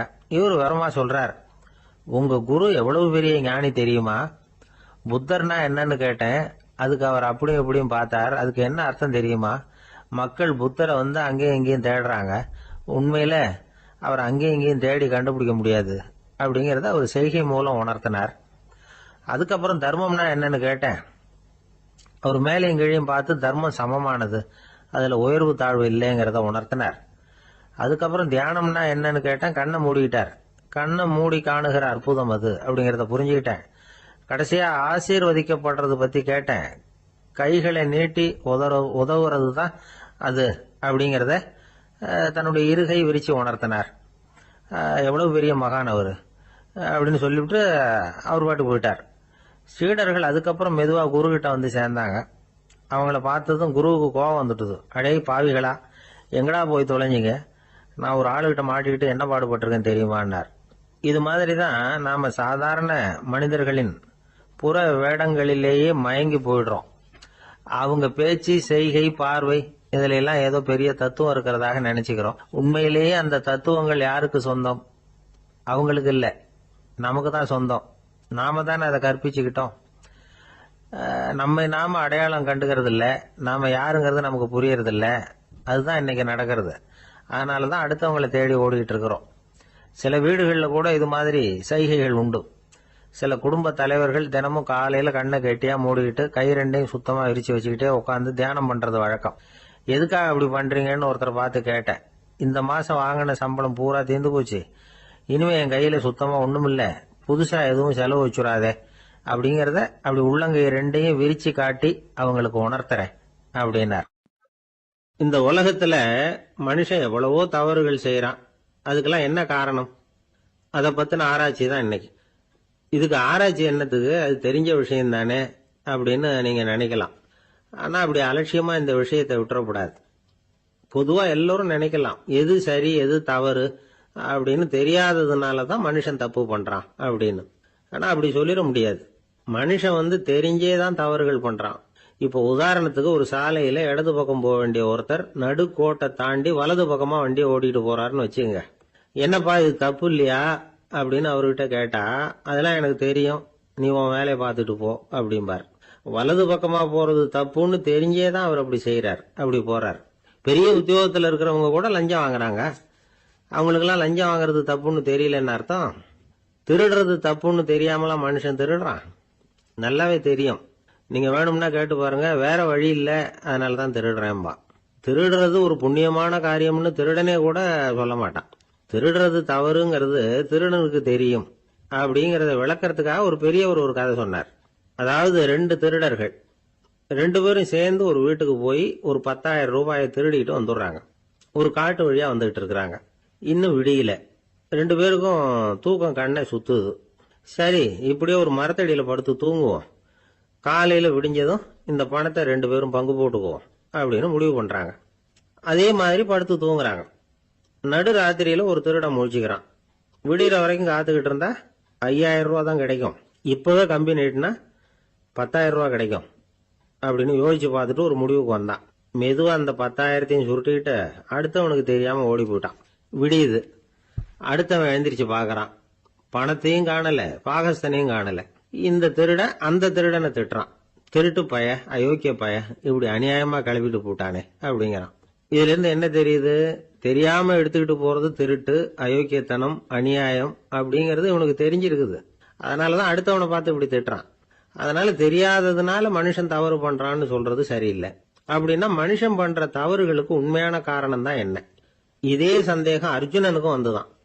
அதனாலதான் அவன் பகவானை பார்த்து கேக்குறான். மனுஷன் தன் விருப்பத்துக்கு விரோதமா ஏதோ ஒரு சக்தியினால பலாத்காரமா இழுக்கப்பட்டது மாதிரி பாவம் பண்றானே, அந்த சக்தி என்ன அப்படின்னு கேக்குறான். இதுக்கு பகவான் பதில் சொல்றார். காமமும் குரோதமும் தான் அந்த சக்திகள், அதாவது ஆசையும் சினமும். இது ரெண்டும் உன்னுடைய எதிரிகள் அப்படிங்கறத புரிஞ்சுக்கோ அப்படிங்கிறார். இன்னமும் நுணுக்கமா பார்த்தா காமத்தினுடைய மறு உருவங்கள் தான் குரோதமும் லோபமும். ஆசை நிறைவேறலன்னா குரோதம், அதாவது கோபம். ஆசை நிறைவேறிட்டதுன்னா லோபம், அதாவது பேராசை. பாவத்தை கண்ட்ரோல் பண்ணணும்னா அதுக்கு மெயின் சுவிட்ச் எது அப்படிங்கறது இப்பதான் தெரியுது. அதுக்கு மனுஷன் தெரிஞ்சேதான் தவறு பண்றான் அப்படின்னு பேசிக்கிட்டோமே. அதுக்கு ஒரு உதாரணம். ஒரு ஆளு ஹோட்டல்ல சாப்பிட போனான். சாப்பிட்டு முடிச்சான். எழுந்திரிச்சு முதலாளி கிட்ட பில்ல கொடுத்தான். காசை கொடுக்கல. முதலாளி பணம் கொடுன்னு கேட்டார். இவன் என்கிட்ட பணம் இல்லைன்னா முதலாளி கொஞ்சம் கூட அலட்டிக்கல. உள்ளே இருந்து ஒரு ஆளை கூப்பிட்டார். இவனை கூப்பிட்டுட்டு போய் இட்லி மாவாட்ட சொல்லுனார். இவனும் கவலைப்படாம உள்ள போயிட்டான். அப்போ அழைச்சிட்டு போற ஆளு கேக்குறான், ஏன் சார் சாப்பிடுறதுக்கு முன்னாடி காசு இல்லைங்கிறது உங்களுக்கு தெரியாதா அப்படின்னு கேக்குறான். தெரியும், காசு இல்லைங்கிறதும் தெரியும், காசு இல்லாம சாப்பிட்டா மாவாட்டணுங்கிறதும் தெரியும் அப்படின்னா அந்த ஆள். அப்படின்னா நீங்க உங்க வீட்லயே சாப்பிட்டு இருக்கலாமே அப்படின்னு கேக்குறான் அவன். அதுக்கு இவர் சொல்றாரு, அது எப்படி, அங்க சாப்பிட்டாலும் நான் இதே வேலையை தானே செய்ய வேண்டியிருக்கும் அப்படின்னாராம். நமக்கு முன்னாடி நமக்கு வேண்டிய ஒருத்தர் ஒரு கிளாஸ்ல நமக்கு பழச்சாறு கொண்டாந்து வைக்கிறாருன்னு வச்சுக்கோங்க. உடனே நாம என்ன பண்ணுவோம், எடுத்து கிடுகிடுன்னு சாப்பிட்ருவோம் அடுத்தவங்க யாரும் வர்றதுக்குள்ள. அதை விட்டுட்டு அதை கொண்டாந்து வச்சவர்கிட்டயே அதோட விலை என்ன அப்படி இப்படின்னு நான் கேட்டுக்கிட்டு இருப்போம். நாம கேட்க மாட்டோம். ஆனா காந்திஜி அப்படி கேட்டாராம். எப்ப தெரியுமா, 1935. அந்த வருஷம் மே மாசத்துல ஒரு நாள் காந்திஜி டெல்லியில இருக்கிறார். அப்ப அவருக்கு 2 டம்ளர் மாம்பழச்சாறு கொண்டாந்து கொடுக்குறாங்க. அதை வாங்குறார். இதோட விலை என்ன அப்படின்னு கேட்டார் காந்திஜி. யாருகிட்ட கேட்டாருன்னா மனுபென் காந்தி கிட்ட கேட்கிறார். அவங்க தான் கொண்டாந்து கொடுக்குறாங்க. காந்திஜிக்கு உதவி செய்யறதுக்காக அவர் கூடவே இருந்தவங்க அவங்க கிட்ட தான் கேட்கிறார். காந்திஜி சும்மா வேடிக்கைக்காக இப்படி கேட்கிறாருன்னு நினைச்சுட்டாங்க அந்த அம்மா. அதுவும் இல்லாம அதோட விலையை கேட்டா காந்திஜி நிச்சயமா அதை சாப்பிட மாட்டார் அப்படிங்கிற பயம் வேற. அதனால அந்த அம்மா பதில் எதுவும் சொல்லாம கம்முன்னு இருந்துட்டாங்க. கொஞ்ச நேரம் ஆச்சு. அந்த பழச்சாறு வச்ச இடத்துல அப்படியே இருக்குது, வச்ச இடத்துல வச்சபடியே இருக்கு. காந்திஜி அதை சாப்பிடவே இல்லை. மனுபென் காந்தி பார்த்தாங்க. மெதுவா காந்திஜி கிட்ட போய் அதை சாப்பிடுங்களேன் அப்படின்னாங்க. பழச்சாறு விலை என்னன்னு கேட்டேன், அதுக்கு பதில் இல்லை. அது முதல் தப்பு. பதிலை எதிர்பார்த்திருந்தும் அதை பத்தி விசாரிக்கல, அது 2வது தப்பு. இப்படி 2 தப்புகளை பண்ணிவிட்டு என்கிட்ட வந்து இதை சாப்பிடுங்கன்னு சொன்னா அது எப்படி அப்படின்னு கேட்டாராம் காந்திஜி. மனுபென் காந்தி என்ன சொல்றதுன்னு தெரியாம திகைச்சு போய் நின்றுகிட்டு இருந்தாங்க. காந்திஜி தொடர்ந்து சொன்னாராம், இப்ப என் முன்னாடி வச்சிருக்கிற இந்த பழச்சாறு விலை சுமாரா ஒரு அரை ரூபாயாவது இருக்கும். அது அந்த காலத்து மதிப்பு. இந்த பழச்சாறு இல்லாம கூட என்னால இருக்க முடியும். ஆனா அவசியமான பொருள்களை வாங்கறதுக்கு கூட சக்தி இல்லாத மக்கள் இந்த நாட்டில் நிறைய பேர் இருக்கிறாங்க. அப்படி இருக்கிறப்போ எனக்கு என்னத்துக்கு இந்த விலை உயர்ந்த பானம்? இதை இப்போ நான் சாப்பிட்டா என் உடம்பு வேணும்னா ஆரோக்கியமாகலாம், ஆனா என் மனசு அமைதி அடையாது. எனக்கு என்னுடைய உடல் ஆரோக்கியத்தை விட மன ஆரோக்கியம்தான் முக்கியம். அதனால இதை நான் சாப்பிட மாட்டேன், எடுத்துட்டு போயிடு அப்படின்னாராம். அந்த சமயத்துல ஒரு அகதி பொண்ணு 2 குழந்தைகளோட காந்திஜியை பார்க்கறதுக்காக வந்தது. வணக்கம் சொல்லிச்சு. காந்திஜி உடனே தனக்கு முன்னாடி இருந்த பழச்சாற்றை எடுத்து அந்த பொண்ணுகிட்டையும் குழந்தைகள்கிட்டையும் கொடுத்து சாப்பிட சொன்னார். அவங்க அதை வாங்கி ரொம்ப சந்தோஷத்தோட சாப்பிட்டாங்களாம். அதை பார்த்த காந்திஜி முகத்துல ஒரு புன்னகை, ஒரு பரவசம், ஒரு திருப்தி. அவர் மனசு நிறைஞ்சி இருந்தது. அப்போ அவர் சொன்னாராம், ஆண்டவன் எனக்கு எப்பவும் சரியான சமயத்துல கை கொடுப்பாருங்கிறது அதுக்கு இதுதான் அத்தாட்சி. நான் ஒரு இக்கட்டான சூழ்நிலையில இருக்கிறப்ப கூட கடவுளின் கருணையால அந்த சூழ்நிலை என்னை பாதிக்கல. என் கூட இவ்வளவு நாள் பழகியும் கூட இங்க இருக்கிறவங்க எனக்கு அதிக விலை உள்ள பழரசத்தை கொடுத்தாங்க. ஆனா சரியான நேரத்துல அதை சாப்பிட வேண்டியவங்களை என்கிட்ட அனுப்பி வச்சு என்ன சந்தோஷப்படுத்தினார் கடவுள், அவருக்கு நன்றி அப்படின்னாராம் மகாத்மா காந்தி. உடல் ஆரோக்கியத்தை விட மன ஆரோக்கியம்தான் எனக்கு முக்கியம்னு சொன்னார் பாருங்க. அதை நாம எல்லாரும் மனப்பூர்வமா இன்னைக்கு சிந்திச்சு பார்க்கணும். இந்த காலத்துல எல்லாரும் அப்படியா நினைக்கிறாங்க? எனக்கு தெரிஞ்ச ஒருத்தர் இருந்தார். தினமும் காலையில ஒரு காபி சாப்பிட உட்கார்ற நேரத்துல பக்கத்து வீட்டுக்காரர் வந்து சேருவார் கரெக்டா. உடனே அவரும் தனக்குன்னு வந்திருக்கிற காப்பியை எடுத்து மனப்பூர்வமா பக்கத்து வீட்டுக்காரர்கிட்ட கொடுத்துருவார். அதுக்கப்புறம் அவருக்காக வேற காப்பி போட்டு கொண்டாந்து கொடுத்தாலும் வேண்டான்னு சொல்லிடுவார். ஆண்டவனா பார்த்து சரியான நேரத்துல அவரை எங்க வீட்டுக்கு தினமும் அனுப்பி வைக்கிறார் அப்படிம்பார். ஏன் அப்படி சொல்றீங்க அப்படின்னு கேட்டோம் ஒரு நாள். அதுக்கு அவர் சொல்றார், எனக்கு என்னோட உடல் ஆரோக்கியம்தான் முக்கியம். இத கடவுள் புரிஞ்சுக்கிட்டு எங்க வீட்டு காப்பியை சாப்பிடுறதுக்கு தினமும் அடுத்த வீட்டுக்காரனை அனுப்பி வைக்கிறார் அப்படின்னார். உங்க பையன் எப்படி சார் இருக்கான் அப்படின்னு விசாரிச்சார் ஒருத்தர். அவன் என்ன சார், எதை சொன்னாலும் காதுல வாங்க மாட்டேங்கிறான். அவன் பாட்டுக்கு போறான் வர்றான், அப்படின்னு சொல்லி அழுத்துக்கிட்டார் அப்பா. பெரியவங்க சொல்றத சின்ன பிள்ளைங்க கேட்கறது இல்லைங்கிறது ஒரு குறை. பெரியவங்க சொல்றது சின்ன பிள்ளைங்க காதலியே விழறது இல்லைங்கிறது ஒரு குறை. இது கொஞ்சம் சீரியஸான விஷயம், கவனிச்சு பார்க்கணும். ஒரு குழந்தைக்கு காது சரியா கேட்குதா இல்லையா அப்படிங்கிறத நாம தான் கவனிச்சு பார்த்து கண்டுபிடிக்கணும்.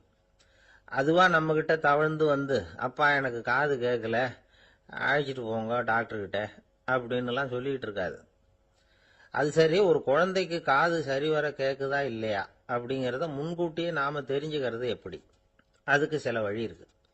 உங்க குழந்தைய கொஞ்சம் அப்படியே கவனிச்சு பாருங்க. அடிக்கடி ஜலதோஷம், காதுல அரிப்பு ஏற்படுதா? மூக்கு விரிவாகவும் அப்புறம் டான்சில், அடினாய்டு, சத அழற்சி இது மாதிரி ஏதாவது இருக்கா? வாயிலிருந்து எச்சில் ஒழுகுதா? குழந்தை வாயினால சுவாசிக்குதா? பற்கள் முன்னாடி தள்ளி வளருதா? இதெல்லாம் அதுக்கு அறிகுறி. அப்புறம் இந்த V, P, T, F, DH இப்படி இந்த ஒலிகள் சேர்ந்த வார்த்தைகளை குழந்தை சரியா புரிஞ்சுக்காது. இப்போ உதாரணத்துக்கு பட்டுன்னு சொல்லு குழந்தை அப்படின்னீங்கன்னா அது கட்டுன்னு சொல்லும். அதாவது பட்டு சவுண்டை அதால புரிஞ்சுக்க முடியல. அப்புறம் உங்க குழந்தை உங்களை உறக்க பேச சொல்றானா? அடிக்கடி கேள்வி கேட்கறானா? சாப்பிட்றப்போ கவனம் இல்லாம இருக்கானா? படிப்புல போதுமான முன்னேற்றம் இல்லையா? வகுப்புல சரியா கவனிக்கிறது இல்லையா? இப்படிலாம் இருந்தா ஆரம்பத்திலேயே டாக்டர் கிட்ட அழைச்சிட்டு போய் சிகிச்சையை ஆரம்பிச்சுடலாம், குணப்படுத்தி விடலாம். குழந்தைக்கு காது சரியா கேட்கலன்னா நீங்க செய்ய வேண்டியது என்ன தெரியுமா? அவனுக்கு காது கேட்கலங்கிறதுக்காக அவன் முன்னாடி சத்தம் போட்டு பேசக்கூடாது. மெதுவா சீரா பேசணும், அவனை பார்த்து பேசணும். உங்க உதட்டு அசைவுகள் அவனுக்கு உதவும். அதை பார்த்தே புரிஞ்சுக்குவான். நீங்க வாயில வெத்தலை பாக்கு போட்டுக்கிட்டோ புகை பிடிச்சிக்கிட்டோ பேசக்கூடாது. அப்படி பேசினா அவனால அந்த உச்சரிப்பை சரியா புரிஞ்சுக்க முடியாது. ஒரு வார்த்தையை சொல்றீங்க, அவனுக்கு புரியல அப்படின்னா அதே வார்த்தையை மறுபடியும் சொல்லணும். அவனுக்கு நீங்க முதல்ல சொன்ன வார்த்தை புரியலன்னு நினைச்சுக்கிட்டு மறுபடியும் திருப்பி சொல்றப்போ அதே அர்த்தம் வரக்கூடிய வேற வார்த்தையை சொல்லக்கூடாது. இப்படிலாம் நடந்துகிட்டா அவனுக்கு மன திடத்தை ஏற்படுத்த முடியும். இல்லைன்னா அவனுக்கு தாழ்வு மனப்பான்மை வந்துடும். குழந்தைக்கு காது கோளாறுன்னா ஆரம்பத்திலேயே டாக்டர் கிட்ட அழைச்சிட்டு போனா போதும், குணப்படுத்தி விடலாம். அப்புறம் பார்த்துக்கலாமே அப்படின்னு அலட்சியமா இருந்துட்டாதான் கஷ்டம். சில பேர் கோபத்துல சின்ன பிள்ளைங்க காதை பிடிச்சி திருகிறது உண்டு. இது ரொம்ப தப்பு. காது கையோட வந்துட்டா என்ன பண்றது? ஒரு வேடிக்கை கதை, அது கதை தான், நிஜமா நடந்தது இல்லை. அது மாதிரி நடக்கும் நடக்காது, ஒரு வேடிக்கைக்காக சொல்லப்படுற கதை. அதாவது ஒரு வீட்டில் அப்பா அம்மாவை பார்த்து சொல்லிட்டு இருக்கார், இதை பாரு, நாளைக்கு காலையில் என்னை சீக்கிரம் எழுப்பி விட்டுரு, நான் செங்கல்பட்டு வரைக்கும் போயிட்டு வர வேண்டியிருக்கு அப்படின்னாராம். இதை அவங்க பையன் காதில் வாங்கிட்டு இருக்கான். அப்பாவுக்கு சிரமம் வேண்டாமே அப்படின்னு நினைச்சு அவனே காலையில யாருக்கும் தெரியாம எழுந்திருச்சு புறப்பட்டு செங்கல்பட்டு போட்டான். சாயந்தரமா திரும்பி வந்தான். அப்பா பையனை காணாம அலமோதிக்கிட்டு இருக்கிறார். சாயந்தரமா பையனை பார்த்ததும் எங்கடா போயிட்டு வந்தேன்னு கேட்டார் கோவமா. செங்கல்பட்டுக்கு போயிட்டு வந்தேப்பா, நீ வேணா அலைய வேண்டாமேன்னு அப்படின்னா. எதுக்கடா போனேன்னு அதட்டினார். அதான்ப்பா, நீ நேற்று அம்மா கிட்ட சொல்லிக்கிட்டு இருந்த, அதை காதில் வாங்கினேன், உனக்காக நான் போயிட்டு வந்தேன் அப்படின்னா. உடனே எந்த காதில் வாங்கினேன் அப்படின்னு சொல்லி காதை பிடிச்சி திருகினார். அந்த காது கையோட வந்துட்டுது. இது நடந்து கொஞ்ச நாள் கழிச்சு அந்த அப்பாவும் பையனும் கடத்தெருவில் போயிட்டு இருக்கிறாங்க.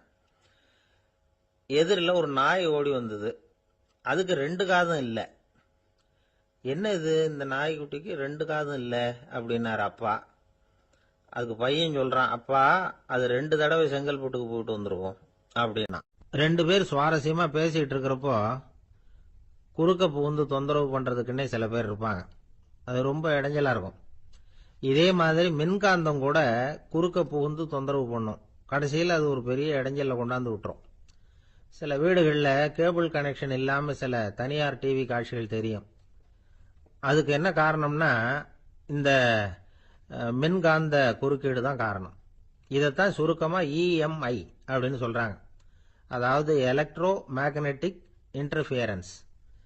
இது ஏற்படக்கூடிய இடங்கள் எது எதுன்னு எடுத்துக்கிட்டா அது ஒரு பெரிய பட்டியலாவே போயிடும். இந்த இஎம்ஐ தொந்தரவு வந்து கேபிள் டிவியில் மட்டும்தான் இல்லை, ராக்கெட் ஏவுதளத்தில் உள்ள ரேடார்கள், அங்கே உள்ள சில சக்தி வாய்ந்த தொலைத்தொடர்பு சாதனங்கள், விமான தளங்களில் உள்ள ரேடார்கள், கப்பல் தளங்களில் பொருத்தப்பட்டிருக்கக்கூடிய சக்தி வாய்ந்த ஆண்டனாக்கள், இப்படி நிறைய சொல்லலாம். காவல் நிலையங்களில் பயன்படுத்தப்படுகிற வயர்லெஸ் தொடர்பு சாதனங்கள் கூட ஓரளவுக்கு இந்த மின்காந்த அலைகளை வந்து வெளியிடும். நம்ம வீட்டில் உட்காந்துக்கிட்டு ரேடியோ கேட்டுக்கிட்டு இருப்போம் அல்லது டிவி பார்த்துக்கிட்டு இருப்போம். அந்த சமயத்தில் பக்கத்து தெருவில் ஒரு மோட்டார் சைக்கிள் அல்லது காரு, குறிப்பாக பெட்ரோல் இன்ஜின், அது போகிறப்ப அதில் உள்ள மின்கலத்தில் வந்து, அதாவது மேக்னட்டோ பேட்டரியிலிருந்து வெளிப்படுகிற மின்காந்த அலை இங்கே வந்து டிவியிலையும் ரேடியோவிலையும் கரகரப்பை உண்டு பண்ணும். சரி, இது வந்து பெருசாக என்ன இடைஞ்சலை உண்டு பண்ணிட போகுது அப்படின்னு நாம் அலட்சியமாக நினைக்கலாம். வயசானவங்களுக்கு மறதி நோயின்னு ஒன்று வரும்ல, அல்ஷமீர், அதாவது மூளையில் உள்ள செல்கள் வந்து செயலிழந்து போயிடுறது, அது செய்ய வேண்டிய வேலையை மறந்துடும். மனைவியே எதிரில் வந்து நின்னா கூட உன்னை எங்கேயோ பார்த்தது மாதிரி தெரியுதே அப்படின்னு சொல்லிட்டு இருப்பாங்க. அப்படி ஒரு மறதி. இந்த விசித்திரமான நோய்க்கு இதுவரைக்கும் மருந்தே இல்லைன்னு வேற சொல்றாங்க. இந்த மைக்ரோ ஓவன் அப்படின்னு சொல்லக்கூடிய சமையல் அடுப்புகள் கூட மின்காந்த அலைகளை வந்து வெளியிடுது. சமயத்தில் சில தொழிற்சாலைகளில் கூட பெரிய விபத்துக்களை இந்த இஎம்ஐ உண்டு பண்ணிவிடும். இதை பற்றி தீவிரமாக சிந்திக்க ஆரம்பிச்சதே ஒரு விபத்துக்கு பிறகுதான். அமெரிக்காவுக்கும் வியட்நாமுக்கும் இடையில போர் நடந்ததே, அந்த சமயம் அமெரிக்காவுக்கு சொந்தமான விமானம் தாங்கி கப்பல் ஒன்று வியட்நாமை தாக்கிறதுக்கு தயாரா ஏவுகணைகளோட கடல்ல நிறுத்தி வைக்கப்பட்டிருந்தது. தற்செயலா அந்த பகுதியில் கப்பல் தொலைத்தொடர்பு பகுதிக்கு அருகில ஊடுருவிய இந்த சக்தி வாய்ந்த ரேடியோ அலைகள் ஏவுகணையில் இருந்த மின்னணு சர்க்கியூட்டை பூர்த்தி செஞ்சு வச்சுட்டுது. அவ்வளவுதான், ஏவுகணை அங்கேயே வெடிச்சு செதறி போச்சு. 130 பேர் அந்த இடத்துலயே உடல் கருகி செத்து போட்டாங்க. ஏகப்பட்ட பொருள்கள் நாசம். இந்த விபத்துக்கான காரணம் என்னங்கிறத உடனடியாக யாராலையும் கண்டுபிடிக்க முடியல. ரொம்பவும் கடுமையாக முயற்சி பண்ணி கடைசியாக கண்டுபிடிச்சாங்க, இது வந்து இந்த இஎம்ஐ வேலை தான் அப்படின்னு. மின்னணு தொலைபேசிகள் இருக்க, இதில் பேசும்பொழுது நம்ம காதை வந்து, அதாவது செவியை வந்து ஊடுருவக்கூடிய மின்காந்த அலையானது மூளைக்கு போய் அங்கே மூளை கட்டிகளை உருவாக்க ஊக்கம் கொடுக்குது அப்படின்னு வேற கண்டுபிடிச்சிருக்கிறாங்க. இந்த இஎம்ஐ ரொம்ப குறைஞ்ச மின்காந்த அழுத்தத்தில் நமக்கு எந்த பாதிப்பையும் ஏற்படுத்துறதில்லை. மின்காந்த அலைகள் அழுத்தத்தோடு இருக்கிற இடங்கள்ல ரொம்ப நேரம் இருந்தோம்னா நம்ம உடம்பின் வெப்பநிலை 2 டிகிரி செல்சியஸ் வரைக்கும் அதிகரிக்குதாம். அதனால வெப்பநிலையை வந்து சீராக்கிறதுக்கு இதய துடிப்பும் வந்து அதிகரிக்குது. இப்படிலாம் கண்டுபிடிச்சிருக்கிறாங்க. இப்பெல்லாம் இந்த மின்காந்த குறுக்கீடுகளை தடுக்கிறது எப்படி அப்படின்னு விஞ்ஞானிகள் யோசனை செய்ய ஆரம்பிச்சிருக்கிறாங்க. இந்த விஷயத்துல அலட்சியமா இருந்தோம்னா எதிர்காலத்துல நிறைய பேருக்கு இந்த ஞாபக மறதி நோய் வந்துடும். அப்புறம் அது ரொம்ப கஷ்டமா போயிடும். ஒரு குடும்ப தலைவர் தன் மனைவியை பார்த்து, யார் நீ, உன்னை எங்கேயோ பார்த்தது மாதிரி இருக்குதே அப்படின்னு சொல்லிட்டு இருந்தார். உடனடியாக அவரை போய் பார்த்தேன். வாங்க டாக்டர்கிட்ட போகலாம் அப்படின்னு. அவர் என்னை தனியாக அழைச்சிட்டு போய் காதோட காதாக மெதுவாக சொல்கிறார், இதை பார்ப்பா, என் கையில் பணம் இல்லாத போகலாம், அப்படி மறதி நோய் வந்துட்டது மாதிரி நடிச்சுக்கிட்டு இருப்பேன், அவ்வளவுதான், அதை நீ கண்டுக்காத அப்படின்னார். ஒரு பூங்கா, அங்கே ஒருத்தர் நின்றுட்டு இருக்கிறார். நின்றுகிட்டே ஏதோ ஆழ்ந்த யோசனையில் இருக்கிறார். அந்த பக்கமாக இன்னொருத்தர் வந்தார். இவரை கவனிச்சார். என்ன யோசனைன்னு கேட்டார். எப்படி எழுந்திருக்கிறதுன்னு யோசனை பண்ணிட்டு இருக்கிறேன்னார் அவர். கேட்டவருக்கு ஒரு மாதிரி ஆயிட்டுது. ஏற்கனவே நின்றுகிட்டு இருக்கிற ஒருத்தர் எப்படி எழுந்திரிச்சு நிற்கிறதுன்னு யோசிக்கிறாருன்னா அது ஆச்சரியம் தானே. அதுக்கப்புறம் இவர் யோசிக்க ஆரம்பிச்சார், என்ன இவர் இப்படி பேசுறாரு அப்படின்னு. கீழே விழுந்தாதானே எழுந்திரிச்சு நிற்க முடியும். அதனால எழுந்திருக்கணும்னு நினைக்கிறவங்க முதல்ல கீழே விழணும். இவர் முதல்ல கீழே விழணும், அதுக்கப்புறம் தான் எழுந்திருக்கிறது எப்படின்னு சிந்திக்க முடியும். இந்த உலகத்துல எல்லாருமே வந்து கீழே விழுந்து எழுந்தவர்கள் தான். இப்போ இந்த குழந்தை பருவத்தில் கீழே விழாம நடைபயில கற்றுக்கிட்டவங்க யாராவது உண்டா? சின்ன வயசுல ஒரு தடவை கூட கீழே விழல சார், அப்படியே பிறந்தார் வளர்ந்தார் பெரியவர் ஆயிட்டார் அப்படின்னு யாரையும் சொல்ல முடியாது. அதனால மனுஷங்கிறவன் விழுந்து புரண்டு எழுந்து தான் நடக்க கத்துக்கிறான். ஒரு உண்மையை நாம வந்து எல்லாரும் புரிஞ்சுக்கணும், இந்த உலகத்துல தவறு செய்யாத மனிதர்களே யாரும் கிடையாது. அப்படி இருக்கிறப்போ எப்போதாவது நாம தவறு பண்ணிவிட்டோம்னா அதுக்காக மனசு உடைஞ்சு போயிடக்கூடாது, வாழ்க்கையில வெறுப்பு வந்துடக்கூடாது. ஒரு தவறு நடந்துட்டுதா அதுக்காக மனசு உடைஞ்சு போடாதீங்க, அதை ஒரு பாடமா எடுத்துக்கங்க. அதே தவறு மறுபடியும் நடக்காம வேணும்னா பாத்துக்கலாம், அது போதும். தடைக்கல்ல படிக்கல்லாம் மாத்திக்கணும், இதுதான் இதுல முக்கியம். ஒரு அலுவலகம், அங்க ஒரு அதிகாரி, அவர் உயர்ந்த பதவியில் இருந்தார், சிறந்த நிர்வாகின்னு பேர் வாங்கினவர். அவர் தனக்கு கீழே வேலை செய்யறவங்க கிட்ட எல்லாம் சொல்லுவாராம், இந்த நிறுவனத்துல நீங்க எத்தனை தடவை வேணும்னாலும் தவறுகள் செய்யலாம், ஆனா ஒரே விஷயம் என்னன்னா ஒரே தவறை மறுபடியும் செய்யக்கூடாது, அது முக்கியம் அப்படின்பாராம். இத மேம்போக்கா பார்த்தா அவர் ஏதோ தன்னுடைய ஊழியர்களை தவறு செய்ய தூண்டுறது மாதிரி தெரியும். ஆனா உண்மை அப்படி இல்லை. இன்னைக்கு என்ன நடக்குது தெரியுமா? அநேகமா எல்லா மனிதர்களுமே ஒரே தவறை தான் மறுபடியும் மறுபடியும் செய்யறாங்க. விளையாட்டு வீரர்கள் ஒரே மாதிரியான தவறுகளை திரும்ப திரும்ப செய்யறது உண்டு. கணக்கு எழுதுறவங்கள பாருங்க, ஒரே தப்ப மறுபடியும் மறுபடியும் செய்வாங்க.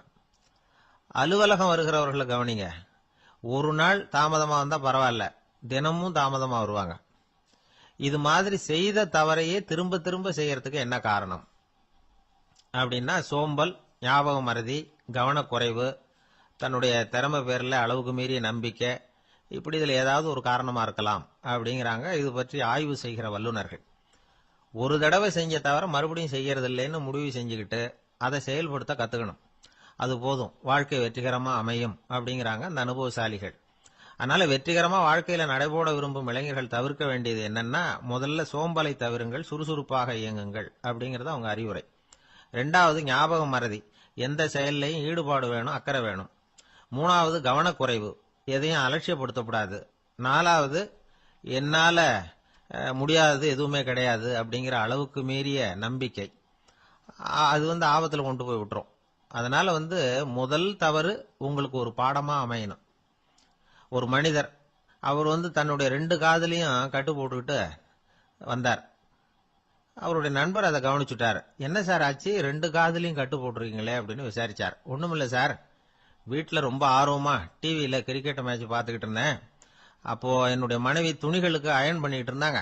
அயன் பாக்ஸ அப்படியே வச்சுட்டு அடுப்பங்கரைக்கு போயிட்டாங்க. அந்த சமயம் பார்த்து டெலிபோன் பண்ணி அடிச்சுது. அவசரமா ஓடி போய் அதை எடுத்து காதுல வச்சேன். அப்பதான் தெரியும் அது அயன் பாக்ஸுங்கிற விஷயம். சூடா இருந்ததா, சுட்டு விட்டுது அப்படின்னார்.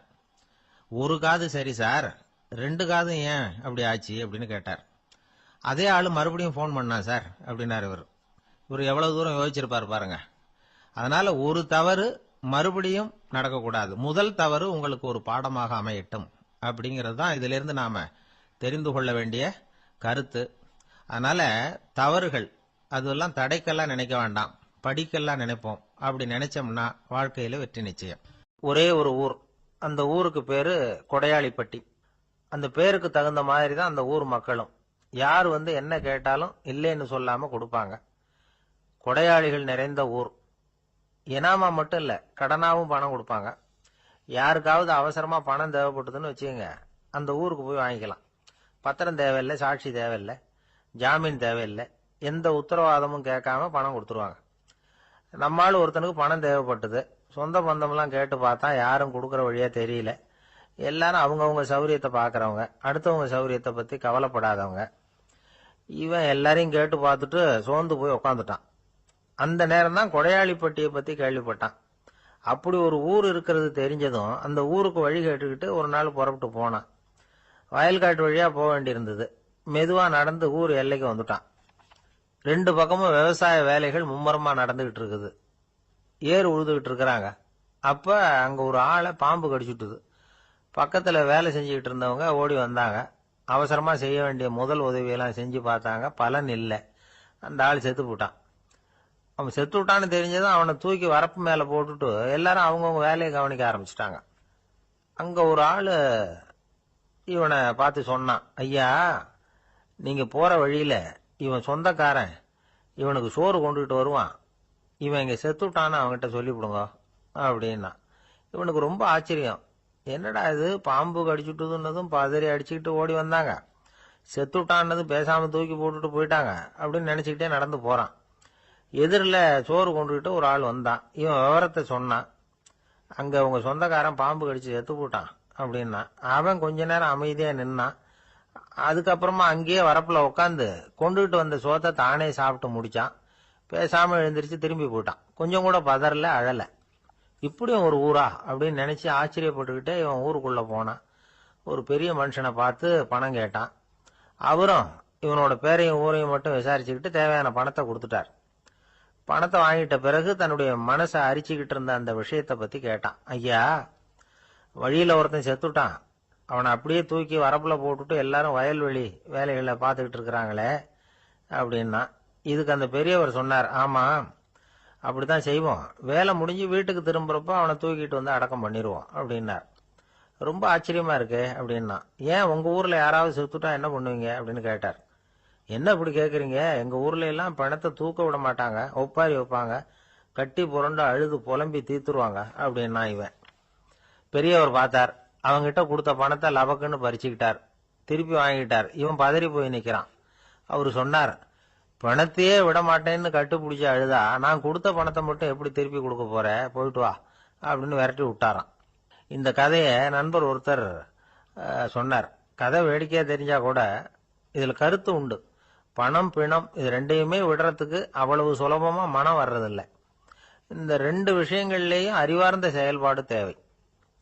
ஒரு பேருந்து மரத்துல மோதி விட்டது. எல்லாரும் அடிபட்டு முனைகிட்டு கிடக்குறாங்க. டிரைவர், கண்டக்டர் இவங்களுக்கும் அடி. அவங்களும் ஒரு பக்கம் கிடக்குறாங்க. ஒரு மூலையில கிடக்கிற ஒருத்தன் மெதுவா முக்கி முனகி கண்டக்டர்னு சத்தம் போடுறான்.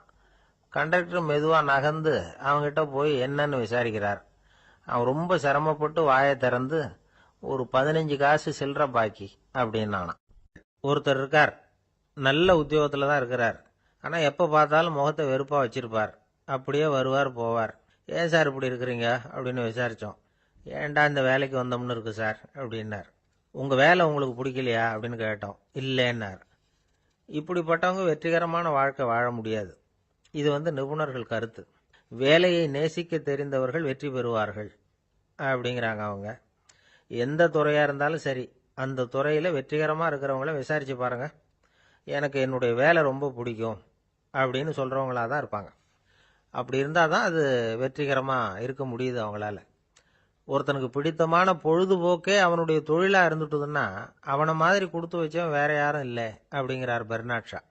ஒரு தடவை மன்னர் ஹுமாயூன் உயிரை தண்ணீர் முண்டு ஊற்றுகிற தொழிலாளி ஒருத்தர் காப்பாத்தினாராம் அந்த ஹுமாயூன் உயிரை.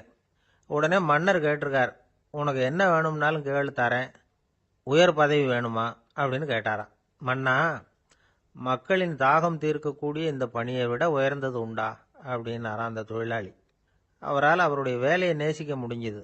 அதனால மகிழ்ச்சியா இருக்க முடிஞ்சுது. நாமெல்லாம் அப்படி இல்லை.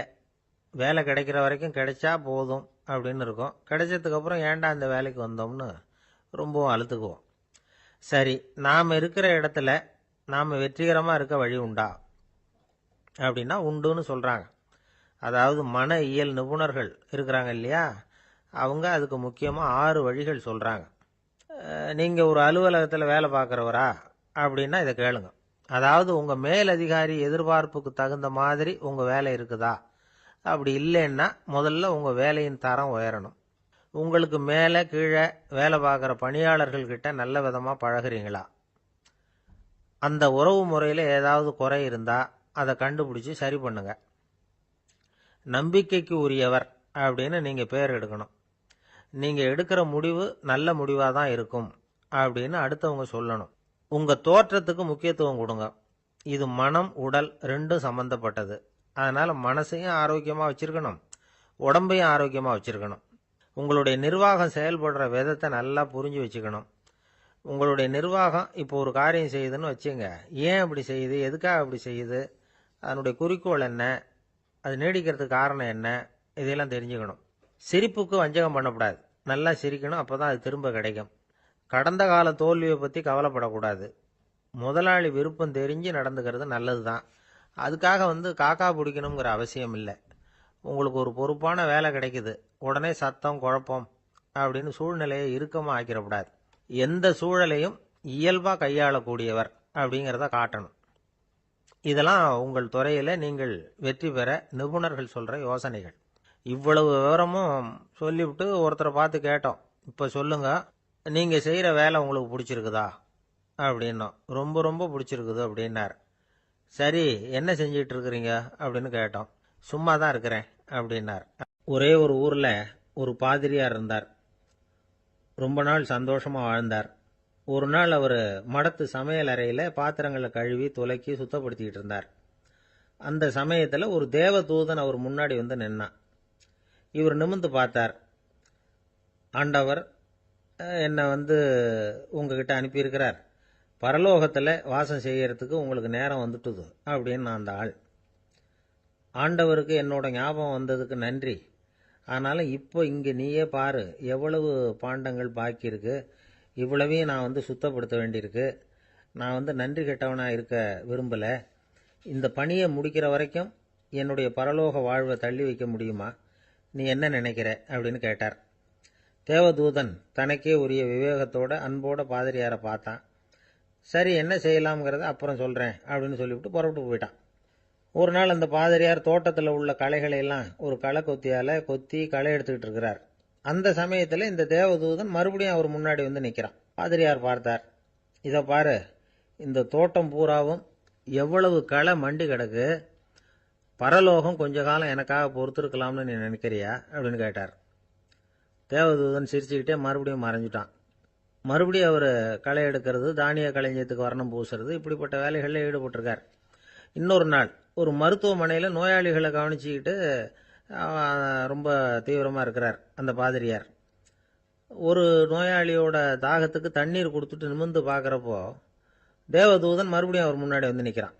இந்த தடவை பாதிரியார் தன்னலமற்றவராக பேரன்பை காட்டக்கூடிய வகையில் தன்னுடைய 2 கைகளையும் உயர்த்தியபடி தேவதூதனின் கவனத்தை பிணியால் வாடக்கூடிய நோயாளிகளின் பக்கம் திருப்பினாராம்.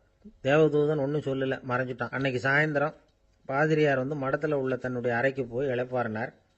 யோசிச்சு பார்த்தார்.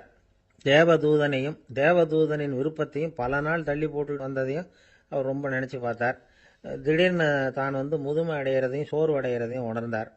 ஆண்டவரை நினைச்சார். ஆண்டவரே, உம்முடைய தூதனை மறுபடியும் என்கிட்ட அனுப்புனா நான் சந்திக்கிறதுக்கு ஆவலாக இருக்கேன் அப்படின்னு சொல்கிறப்பவே தேவதூதன் பக்கத்தில் வந்து நின்னான். பாதிரியார் நிமிர்ந்து பார்த்தார். நீ இப்போவே என்னை அழைச்சிக்கிட்டு போக விரும்பினா நான் பரலோகத்துக்கு வர்றதுக்கு தயாராக இருக்கேன்னார்.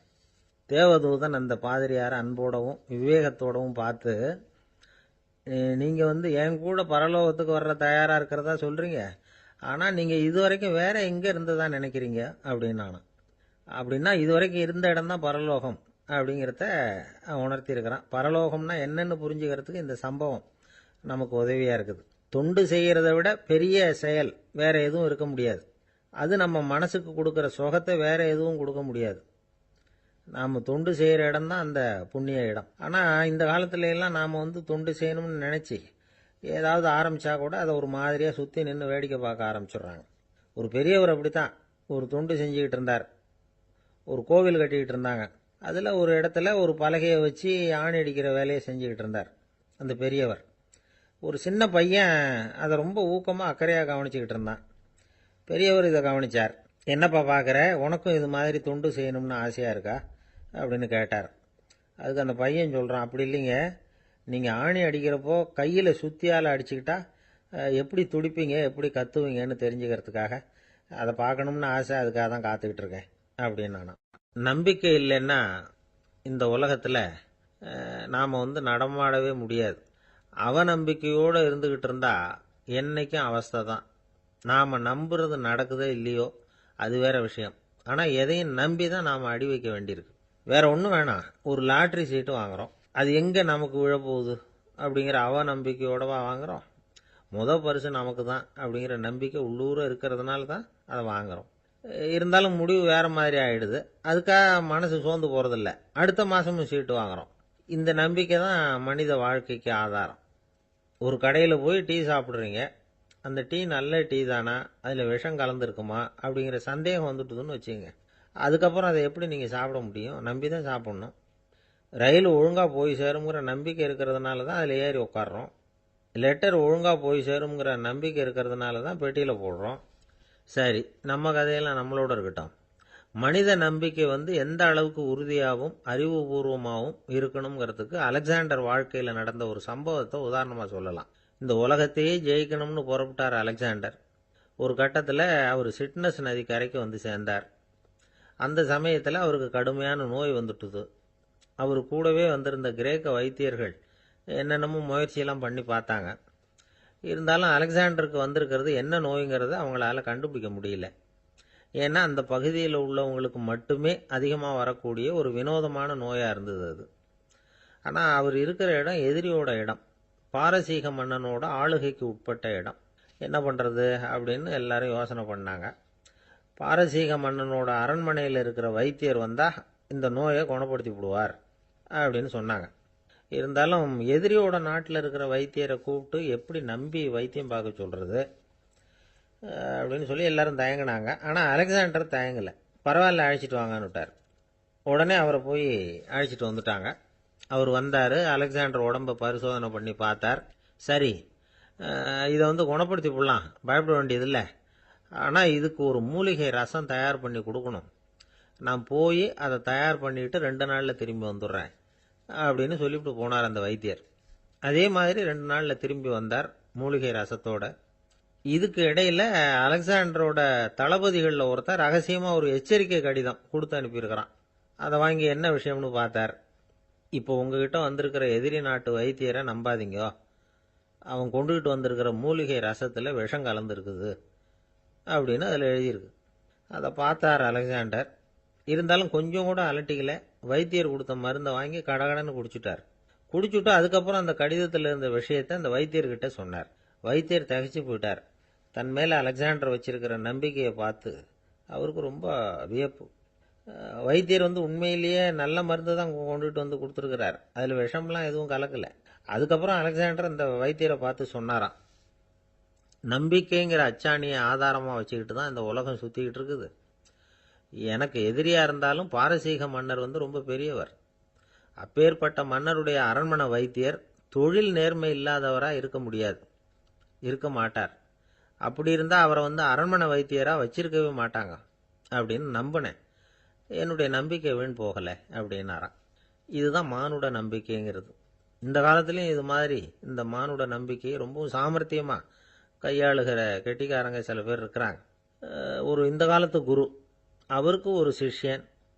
குரு முன்னாடி அந்த சிஷ்யன் ரொம்ப பணிவாக நின்று, குருவே, உங்கள் கையால் விஷத்தை கொடுத்தாலும் அதை வாங்கி மடமடன்னு குடிச்சிருவேன் அப்படின்னா. உன்னுடைய குரு பக்தியை மெச்சினேன் அப்படின்னார் குரு. அதுக்கு அந்த சிஷ்யன், அப்படி இல்லை குருவே, உங்ககிட்ட சிஷ்யனாக இருக்கிறத விட உங்கள் கையால் விஷத்தை வாங்கி குடிச்சு விடுறது ரொம்ப நல்லது, அதனால தான் அப்படி சொன்னேன் அப்படின்னா. ஒருத்தர் முகத்தை தொங்க போட்டுக்கிட்டு ஒரு மாதிரியாக வந்தார். என்ன விஷயம்னு விசாரித்தேன். என்னுடைய நண்பன் ஒருத்தங்கிட்ட கருத்து வேறுபாடு, இனிமேல் நமக்குள்ளே எந்த சம்மந்தமும் வேணாம்னு நட்பை முறிச்சிட்டு வந்துட்டேன்னா. நண்பர்கள்னு இருந்தால் கருத்து வேறுபாடு வரத்தான் செய்யும்னு. கருத்து வேறுபாடு வராமல் இருக்கிறதுக்கு ஏதாவது வழி உண்டா அப்படின்னு கேட்டாங்க. அதை பற்றி நிபுணர்கள் சில யோசனைகளை சொல்லியிருக்கிறாங்கன்னு. முதல் விஷயம் என்னென்னா, உங்கள் நண்பனுக்கு ஒரு செய்தி சொல்லணும்னா அதை நீங்களே நேரடியாக சொல்லுங்க, அல்லது உங்கள் கைப்பட கடிதம் எழுதுங்க. அதாவது நேரடி தொடர்பு முக்கியம். அதை விட்டுட்டு இன்னொருத்தர் மூலமாக நண்பர்களுக்கு செய்தி அனுப்புனா நீங்கள் சொல்கிற செய்தி அப்படியே போய் சேராது, அது சேதமாயிடும். அதை கூட்டி குறைச்சி சொல்லிவிடுவாங்க, அது குழப்பத்தில் கொண்டாந்து விட்டுரும். இது ஒரு யோசனை. 2வது யோசனை என்னன்னா, நீங்கள் ஒரு நல்ல காரியத்தை செய்யும் பொழுது உங்கள் நண்பரையும் சேர்த்துக்குங்க, அவருக்கும் அதில் ஒரு ஈடுபாட்டை உருவாக்குங்க. 3வது யோசனை, நம்ம பக்கத்தில் இருக்கிற நண்பர் மகிழ்ச்சி அடைகிற மாதிரி ஏதாவது செய்யணும். சின்ன சின்ன செயல்களாக இருந்தாலும் பரவாயில்ல, அவர் நமக்கு எதுவும் செய்யலையே, நாம் எதுக்கு செய்யணும் அப்படின்னு நினச்சிக்கிட்டு இருக்கக்கூடாது. 4வது யோசனை என்னென்னா, உங்களுக்கு ஒரு பிரச்சனையா அல்லது உங்கள் நண்பருக்கு ஒரு பிரச்சனையா, எதுவாக இருந்தாலும் 2 பேரும் சேர்ந்து உட்காந்து ஆலோசனை பண்ணுங்க. நம்ம யோசனையும் கேட்கப்படுதே அப்படிங்கிற நினைப்பே அவருக்கு ஒரு மன நிறைவை உண்டாக்குமா. 5வது யோசனை, உங்கள் நண்பர் ஏதோ ஒரு காரியத்தை செய்கிறார், நீங்கள் உடனே அவசரப்பட்டு நீ செய்கிறது தப்புன்னு தீர்ப்பு சொல்லக்கூடாது. அவர் அதை செய்யறதுக்கான நியாயங்கள் எவ்வளவோ இருக்கும், அதை புரிஞ்சுக்கிறதுக்கு முயற்சி பண்ணணும். 6வது யோசனை, உங்கள் நண்பர் என்ன சொன்னாலும் அதை பொறுமையாக கேளுங்க. அவர் சொல்கிறத புரிஞ்சுக்கணும், அவர் சொல்ல விரும்புகிறத புரிஞ்சுக்கணும், அவர் சொல்ல முடியாமல் தவிக்கிறதையும் புரிஞ்சுக்கணும். இப்படி 3 விதமாகவும் அவரை புரிஞ்சுக்கிட்டு அதுக்கு தகுந்த மாதிரி செயல்படணும். 7வது யோசனை என்னன்னா, உங்கள் நண்பர் உங்ககிட்ட ஏதோ ஒரு கருத்தை சொல்கிறார், அது உங்களுக்கு பிடிக்கல, அதுக்காக உடனே நீ சொல்கிறது சரியில்லை, நான் ஒத்துக்க மாட்டேன் அப்படின்லாம் மறுத்துக்கிட்டு இருக்கக்கூடாது. அவர் சொல்கிறத கேட்கணும், பொறுமையாக சிந்திக்கணும், அதுக்கப்புறம் பதில் சொல்லணும். இப்படிலாம் நடந்துக்கிட்டா நண்பர்களுக்குள்ள கருத்து வேறுபாடு வர்றதுக்கு வாய்ப்பே இருக்காது அப்படின்னு வல்லுநர்கள் தொகுத்து சொல்லியிருக்கிறாங்க இந்த யோசனைகளை. எனக்கு தெரிஞ்ச சில நண்பர்கள் உண்டு, அவங்களுக்குள்ளேயும் கருத்து வேறுபாடுகள் வராமல் இருக்கிறதுக்கு சில நுட்பங்களை கையாளுறது உண்டு. ஒருத்தர் சொன்னார், அந்த டாக்டர் சின்ன வயசுலேருந்து என் கூட பழகினவர், நாங்கள் 2 பேரும் இணை பிரியாத நண்பர்கள், இருந்தாலும் எனக்கு உடம்பு சரியில்லைன்னா நான் அவர்கிட்ட வைத்தியம் பார்த்துக்க மாட்டேன் அப்படின்னார் ஒருத்தர். ஏன் அப்படின்னு கேட்டேன். எங்கள் நட்பு கெட்டு போடக்கூடாது இல்லையா, அதனால தான் அப்படின்னாரு இவர். அம்மாக்காரங்களுக்கு அடிக்கடி ஏற்படுற கவலை ஒன்று உண்டு, அதாவது குழந்தை சரியாக சாப்பிட மாட்டேங்குதே அப்படிங்கிற கவலை. இவங்கெல்லாம் ஒரு விஷயத்த நல்லா புரிஞ்சுக்கணும், குழந்தைகள்ங்கிறவங்க பெரியவங்க மாதிரி இல்லை. அவங்க கடிகாரத்தில் மணியை பார்த்துட்டு சாப்பிட்றதுக்கு உட்கார்ற ரகம் கிடையாது. பசிச்சா சாப்பிடுவாங்க, இல்லைன்னா விளையாடுவாங்க அல்லது தூங்குவாங்க. அது புரியாமல் அவங்கள கட்டாயப்படுத்தி அல்லது மிரட்டி சாப்பிட வைக்கிறது ரொம்ப தப்பு. ஒரு 8 மாத குழந்தைக்கு 3 மணி நேரத்துக்கு ஒரு தடவை பசிக்கும். அந்த நேரம் பார்த்து சாப்பாடு கொடுத்தா அடம் பண்ணாமல் அது பாட்டுக்கு சாப்பிட்றோம். அதே குழந்தைக்கு 1 வயசு ஆகிறப்போ 4 மணி நேரத்துக்கு ஒரு தடவை பசிக்கும். இந்த வயசில் இயற்கையாகவே பசி குறைஞ்சிருக்கும். அது புரியாமல் என் குழந்தை முன்னாடி மாதிரி இப்போ சரியாக சாப்பிட மாட்டேங்கிறான் அப்படின்னு சில பேர் டாக்டர்கிட்ட போய் சொல்லிக்கிட்டு இருப்பாங்க. இன்னொரு விஷயம், ஒரு குழந்தைக்கு வயசு அதிகமாகிற வேகத்துக்கு உடம்பு எடையும் அதிகமாகிக்கிட்டே போகாது. உடம்பு எடை அதிகமாகிற வேகம் குறைஞ்சிக்கிட்டே வரும். 6 மாத குழந்தைக்கு ஒரு வாரத்தில் 150 கிராம் எடை கூடும். ஒரு வயசில் வாரத்துக்கு 71 கிராம் எடை கூடும். இது புரியாமல் அதிகமாக சாப்பாட்டை கொடுத்து குழந்தைய கஷ்டப்படுத்தக்கூடாது. ஏன்னா அளவுக்கு மீறின உணவு அஜீரணத்தை உண்டு பண்ணிவிடும். குழந்தைக்கு ஒரு தட்டில் கொஞ்சமாக ஆகாரத்தை வச்சு கொண்டுகிட்டு போய் கொடுக்கணும். மலை மாதிரி குவிச்சு வச்சா அதை பார்த்ததுமே பசி அடங்கி போயிடும். அடித்து மிரட்டி பயமுறுத்தி குழந்தைய சாப்பிட வைக்கிற பழக்கம் இருக்குது பாருங்க, அதுக்கு ஃபுட் ஃபோர்ஸிங் அப்படின்னு பேர். இப்படி பண்ணுனா குழந்தைக்கு சாப்பாட்டில் விருப்பம் குறைஞ்சிரும், அதை கண்டாவே வெறுக்க ஆரம்பிச்சிடும். அது மாதிரி உளம் சார்ந்த பசி குறைவு, சைக்கோஜெனிக் அனோரெக்சியா, அது ஏற்படுமா. சாப்பாடுங்கிறதே ஒரு தண்டனை மாதிரி தோணும். குழந்தைகளுக்கு பிடிச்ச மாதிரியான ஆகாரத்தை கொடுக்கணும். சத்து அதிகம் இருக்குங்கிறதுக்காக அதுக்கு பிடிக்காத ஆகாரத்தை கொடுத்து கட்டாயப்படுத்தக்கூடாது. குழந்தைகளுக்கு 2 வயசு ஆகிறப்போ இயற்கையாகவே எதிர்மறை குணம் உண்டாகும். அதாவது அந்த எதிர்மறையாக பேசுறது. இது மாதிரி சமயங்களில் நாம் என்ன சொல்கிறோமோ அதுக்கு நேர்மாறாக நடந்துக்கும். ஏட்டிக்கு போட்டி, சாப்பிட சொன்னால் விளையாட போவோம், விளையாட சொன்னால் சாப்பாடு கேட்கும். இதை புரிஞ்சுக்கிட்டு நடந்துக்கணும். குழந்தை சொன்ன பேச்சை கேட்கலேன்னு கோவப்படக்கூடாது. குழந்தை வளர வளர பிடிவாத குணம் வர்றது சகஜம். கேட்டதை வாங்கி கொடுத்தாதான் சாப்பிடுவேன் அப்படின்னு பிடிவாதம் பண்ணும். வாங்கி கொடுத்துடுறது தான் உத்தமம். நீங்களும் அதுகிட்ட பிடிவாதம் பண்ணிகிட்டு இருக்கக்கூடாது. ஏன்னா கேட்டது கிடைக்கலையேங்கிற ஏமாற்றம் கூட குழந்தையோட பசியை குறைச்சிரும். கேட்டது கிடைச்சிட்டா பசி அதிகமாகும், கொடுத்ததை மலமலன்னு சாப்பிட்றோம். குழந்தைகளுக்கு கண்ட கண்ட நேரத்தில் சாப்பிட்றதுக்கு எதையாவது வாங்கி கொடுத்துக்கிட்டு இருந்தால் சாப்பாட்டு நேரத்தில் சாப்பிடாம அடம் பண்ண ஆரம்பிச்சிடும். பள்ளிக்கூடம் போகிற பிள்ளைங்க காலை உணவை சரியாக சாப்பிட மாட்டாங்க. அச்சம், அவசரம், பரபரப்பு இதெல்லாம் தான் காரணம். பள்ளிக்கு புறப்படுறதுக்கு ஒரு 3/4 மணி நேரத்துக்கு முன்னாடியே சாப்பாடு போட்டுருங்க, அது சரியாக போடும். படிக்கிற குழந்தைகள் உடல் சோர்வு, மனச்சோர்வு இது காரணமாக கூட சாப்பிட மறுக்கிறது உண்டு. இப்போ உதாரணமாக சாயந்தரம் விளையாடி விட்டு வீட்டுக்கு வந்ததும் சாப்பிட சொன்னால் வேணாம்பாங்க. இது உடல் சோர்வு. ரொம்ப நேரம் வீட்டு பாடங்களை செஞ்சு முடித்த கையோடு சாப்பிட சொன்னாலும் அவங்களால சரியாக சாப்பிட முடியாது. இது உளச்சோர்வு, அதாவது மனச்சோர்வு. இதை தவிர குழந்தைகளுக்கு உடல் நலக்குறைவு ஏற்பட்டால் கூட சாப்பிட மறுக்கிறது உண்டு. சில மருந்து மாத்திரைகள் கூட பசியை குறைச்சிரும். அதனால் சரியாக தெரிஞ்சுக்கிட்டு குழந்தைகளை சாப்பிட வைக்கணும். அது புரியாமல் கையில் சாப்பாட்டு தட்டை வச்சுக்கிட்டு குழந்தைகளை விரட்டிக்கிட்டு அலையக்கூடாது. ஒரு சின்ன பையன் சொன்னான், எங்கள் அம்மா சாப்பாடு போடுறது தெரிஞ்சால் நான் உடனே வீட்டை விட்டு வெளியில் ஓடி போடுவேன் அப்படின்னா. ஏன் அப்படி பண்ணுறேன்னு கேட்டோம். எங்கள் அப்பா கூட அது மாதிரி தான் சார் பண்ணுவார் அப்படிங்கிறான். ஒருத்தர் ரொம்பவும் மகிழ்ச்சியாக வந்துக்கிட்டு இருந்தார். என்ன விஷயம்னு விசாரித்தேன். நான் தோற்று போயிட்டேன், அதுதான் மனசுக்கு மகிழ்ச்சியாக இருக்குது அப்படின்னார். எனக்கு இது ரொம்ப ஆச்சரியமாக போச்சு. இந்த உலகத்தில் தோற்று போகிறவங்க யாரும் மகிழ்ச்சியாக இருக்கிறது இல்லை. அப்படி இருக்கிறப்ப இவர் இப்படி சொல்கிறாரே, எங்கே தோற்று போனீங்கன்னு கேட்டேன். அதுக்கப்புறம் தான் அவர் விவரமாக சொன்னார். என்னோட 5 வயசு குழந்தையோட நான் விளையாடிக்கிட்டு இருந்தேன். அந்த விளையாட்டில் என் குழந்தை ஜெயிச்சுட்டுது, நான் தோத்து போயிட்டேன் அப்படின்னார் ரொம்ப உற்சாகமா. நான் யோசிச்சு பார்த்தேன். அதாவது நாம சின்ன குழந்தையா இருக்கிறப்போ எந்த விளையாட்டில் கலந்துக்கிட்டாலும் அதில் நாம தான் ஜெயிக்கணும்னு ஒரு வெறி நமக்குள்ள இருக்கும். நம்மளை எதிர்த்து விளையாடுறவர் நல்லவரா கெட்டவரா, பெரியவரா சின்னவரா அப்படிங்கிறதெல்லாம் முக்கியம் கிடையாது. அவர் தோத்து போகணும், நாம ஜெயிக்கணும், அதுதான் முக்கியம். எதிரியை சந்தோஷப்படுத்த விளையாடுகிற கலை அப்ப நமக்கு தெரியறதில்ல. வாழ்க்கையில் ஒரு பக்குவம் வந்ததுக்கு அப்புறம் வெற்றி பெறணுங்கிற மன அழுத்தம் போயிடுது. போட்டியில ஜெயிக்கணுங்கிறத விட குழந்தையை சந்தோஷப்படுத்தணுங்கிறது முக்கியமா போச்சு. ஜெயிக்கணுங்கிற வெறி ஓடி போட்டுது. ஒரு குழந்தையா இருந்தப்போ நம்ம வளர்ச்சிக்கு உதவிய வெறி பெரியவனானதுக்கு பிறகு நமக்கு எதிரியா மாறுது. அதை சரியான சமயத்துல நாம புரிஞ்சுக்கிட்டோம்னா போதும், நாம பொழைச்சிக்கலாம். ஒவ்வொரு மனுஷனுமே வாழ்க்கையோட அடுத்த கட்ட வளர்ச்சியில அடி எடுத்து வைக்கிற நேரத்துல தன்கிட்ட இருந்து ஏதோ ஒரு குணத்தை அல்லது தன் குணம் இருந்த ஏதோ ஒரு உறவை நாம இழக்கத்தான் வேண்டியிருக்குது. ஒரு கட்டம் வரைக்கும் உதவியா இருந்த குணம் அடுத்த கட்டத்துக்கு தடையா கூட மாறிடலாம். இந்த பரிமாண மாற்றத்துக்கு உள்ளாகிற ஒவ்வொருத்தரும் பிரத்யட்சமா இதை உணர்றாங்க. ஆனா பல பேர் எப்படின்னா பழச திறந்துட்டு புதிய கொள்கைகளை உருவாக்கிக்கிறதுக்கு இஷ்டம் இல்லாம இருந்துடுறாங்க, அல்லது அப்படி செய்ய முடியாம தவிக்கிறாங்க. இதையெல்லாம் மீறி அந்த பழச திறந்துட்டா அதை இழந்ததால உண்டாகிற மன அழுத்தம் சில காலத்துக்கு வருத்திக்கிட்டு தான் இருக்கும், வேற வழி இல்லை. ஆரோக்கியமான ஒரு முன்னேற்றத்துக்காக அந்த மன அழுத்தத்தை தாங்கிக்கத்தான் வேணும் அப்படிங்கிறாரு அந்த உலக புகழ்பெற்ற மேதை ஒருத்தர், இந்த ஸ்காட் பெக் அப்படிங்கிறவர்.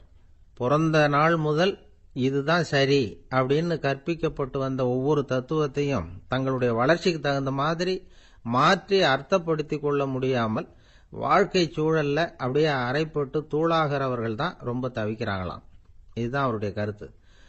பெரும்பாலும் மனிதர்களுடைய நடுத்தர வயசுல, அதாவது 30 தாண்டுகிற சமயத்துல தான் இந்த தவிப்பு உண்டாவதுதான். இதுதான் மேற்கத்திய நாடுகள்ல அடிக்கடி மிட் லைஃப் கிரைசிஸ் அப்படின்னு சொல்றாங்க. அப்பப்போ பழசையெல்லாம் தொலைச்சு விட்டு புதுசா பிறக்கிறதுக்கு கத்துக்கணும். ஒவ்வொரு நிமிஷத்தையும் அந்த நிமிஷத்துக்கு ஏற்ற சித்தாந்தம் கொண்டவர்களாக சந்திப்போம் அப்படிங்கிறார் அந்த உளவியல் நிபுணர். இப்படி பழகிக்கிட்டா வாழ்க்கை இன்பமயம், இல்லைன்னா தவிப்பு மயம்தான்.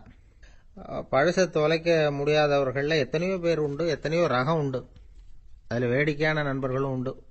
ஒருத்தர் நண்பர் வீட்டுக்கு போனார். அவரு ஏதோ இனிப்பு பலகாரம் கொடுத்து சாப்பிட சொல்லியிருக்கிறாங்க அவங்க வீட்டுல. இவர் சாப்பிட்டு பார்த்துட்டு சொன்னாராம், சார் 6 மாசத்துக்கு முன்னாடி ஒரு தடவை இங்க வந்தேன், அப்போ ஒரு இனிப்பு பலகாரம் கொடுத்தீங்க, அது இதை விட நல்லா இருந்தது சார் அப்படின்னாராம். அப்ப செஞ்ச அதே இனிப்பு பலகாரம் தான் சார் இதுவும் அப்படின்னாராம் அவர்.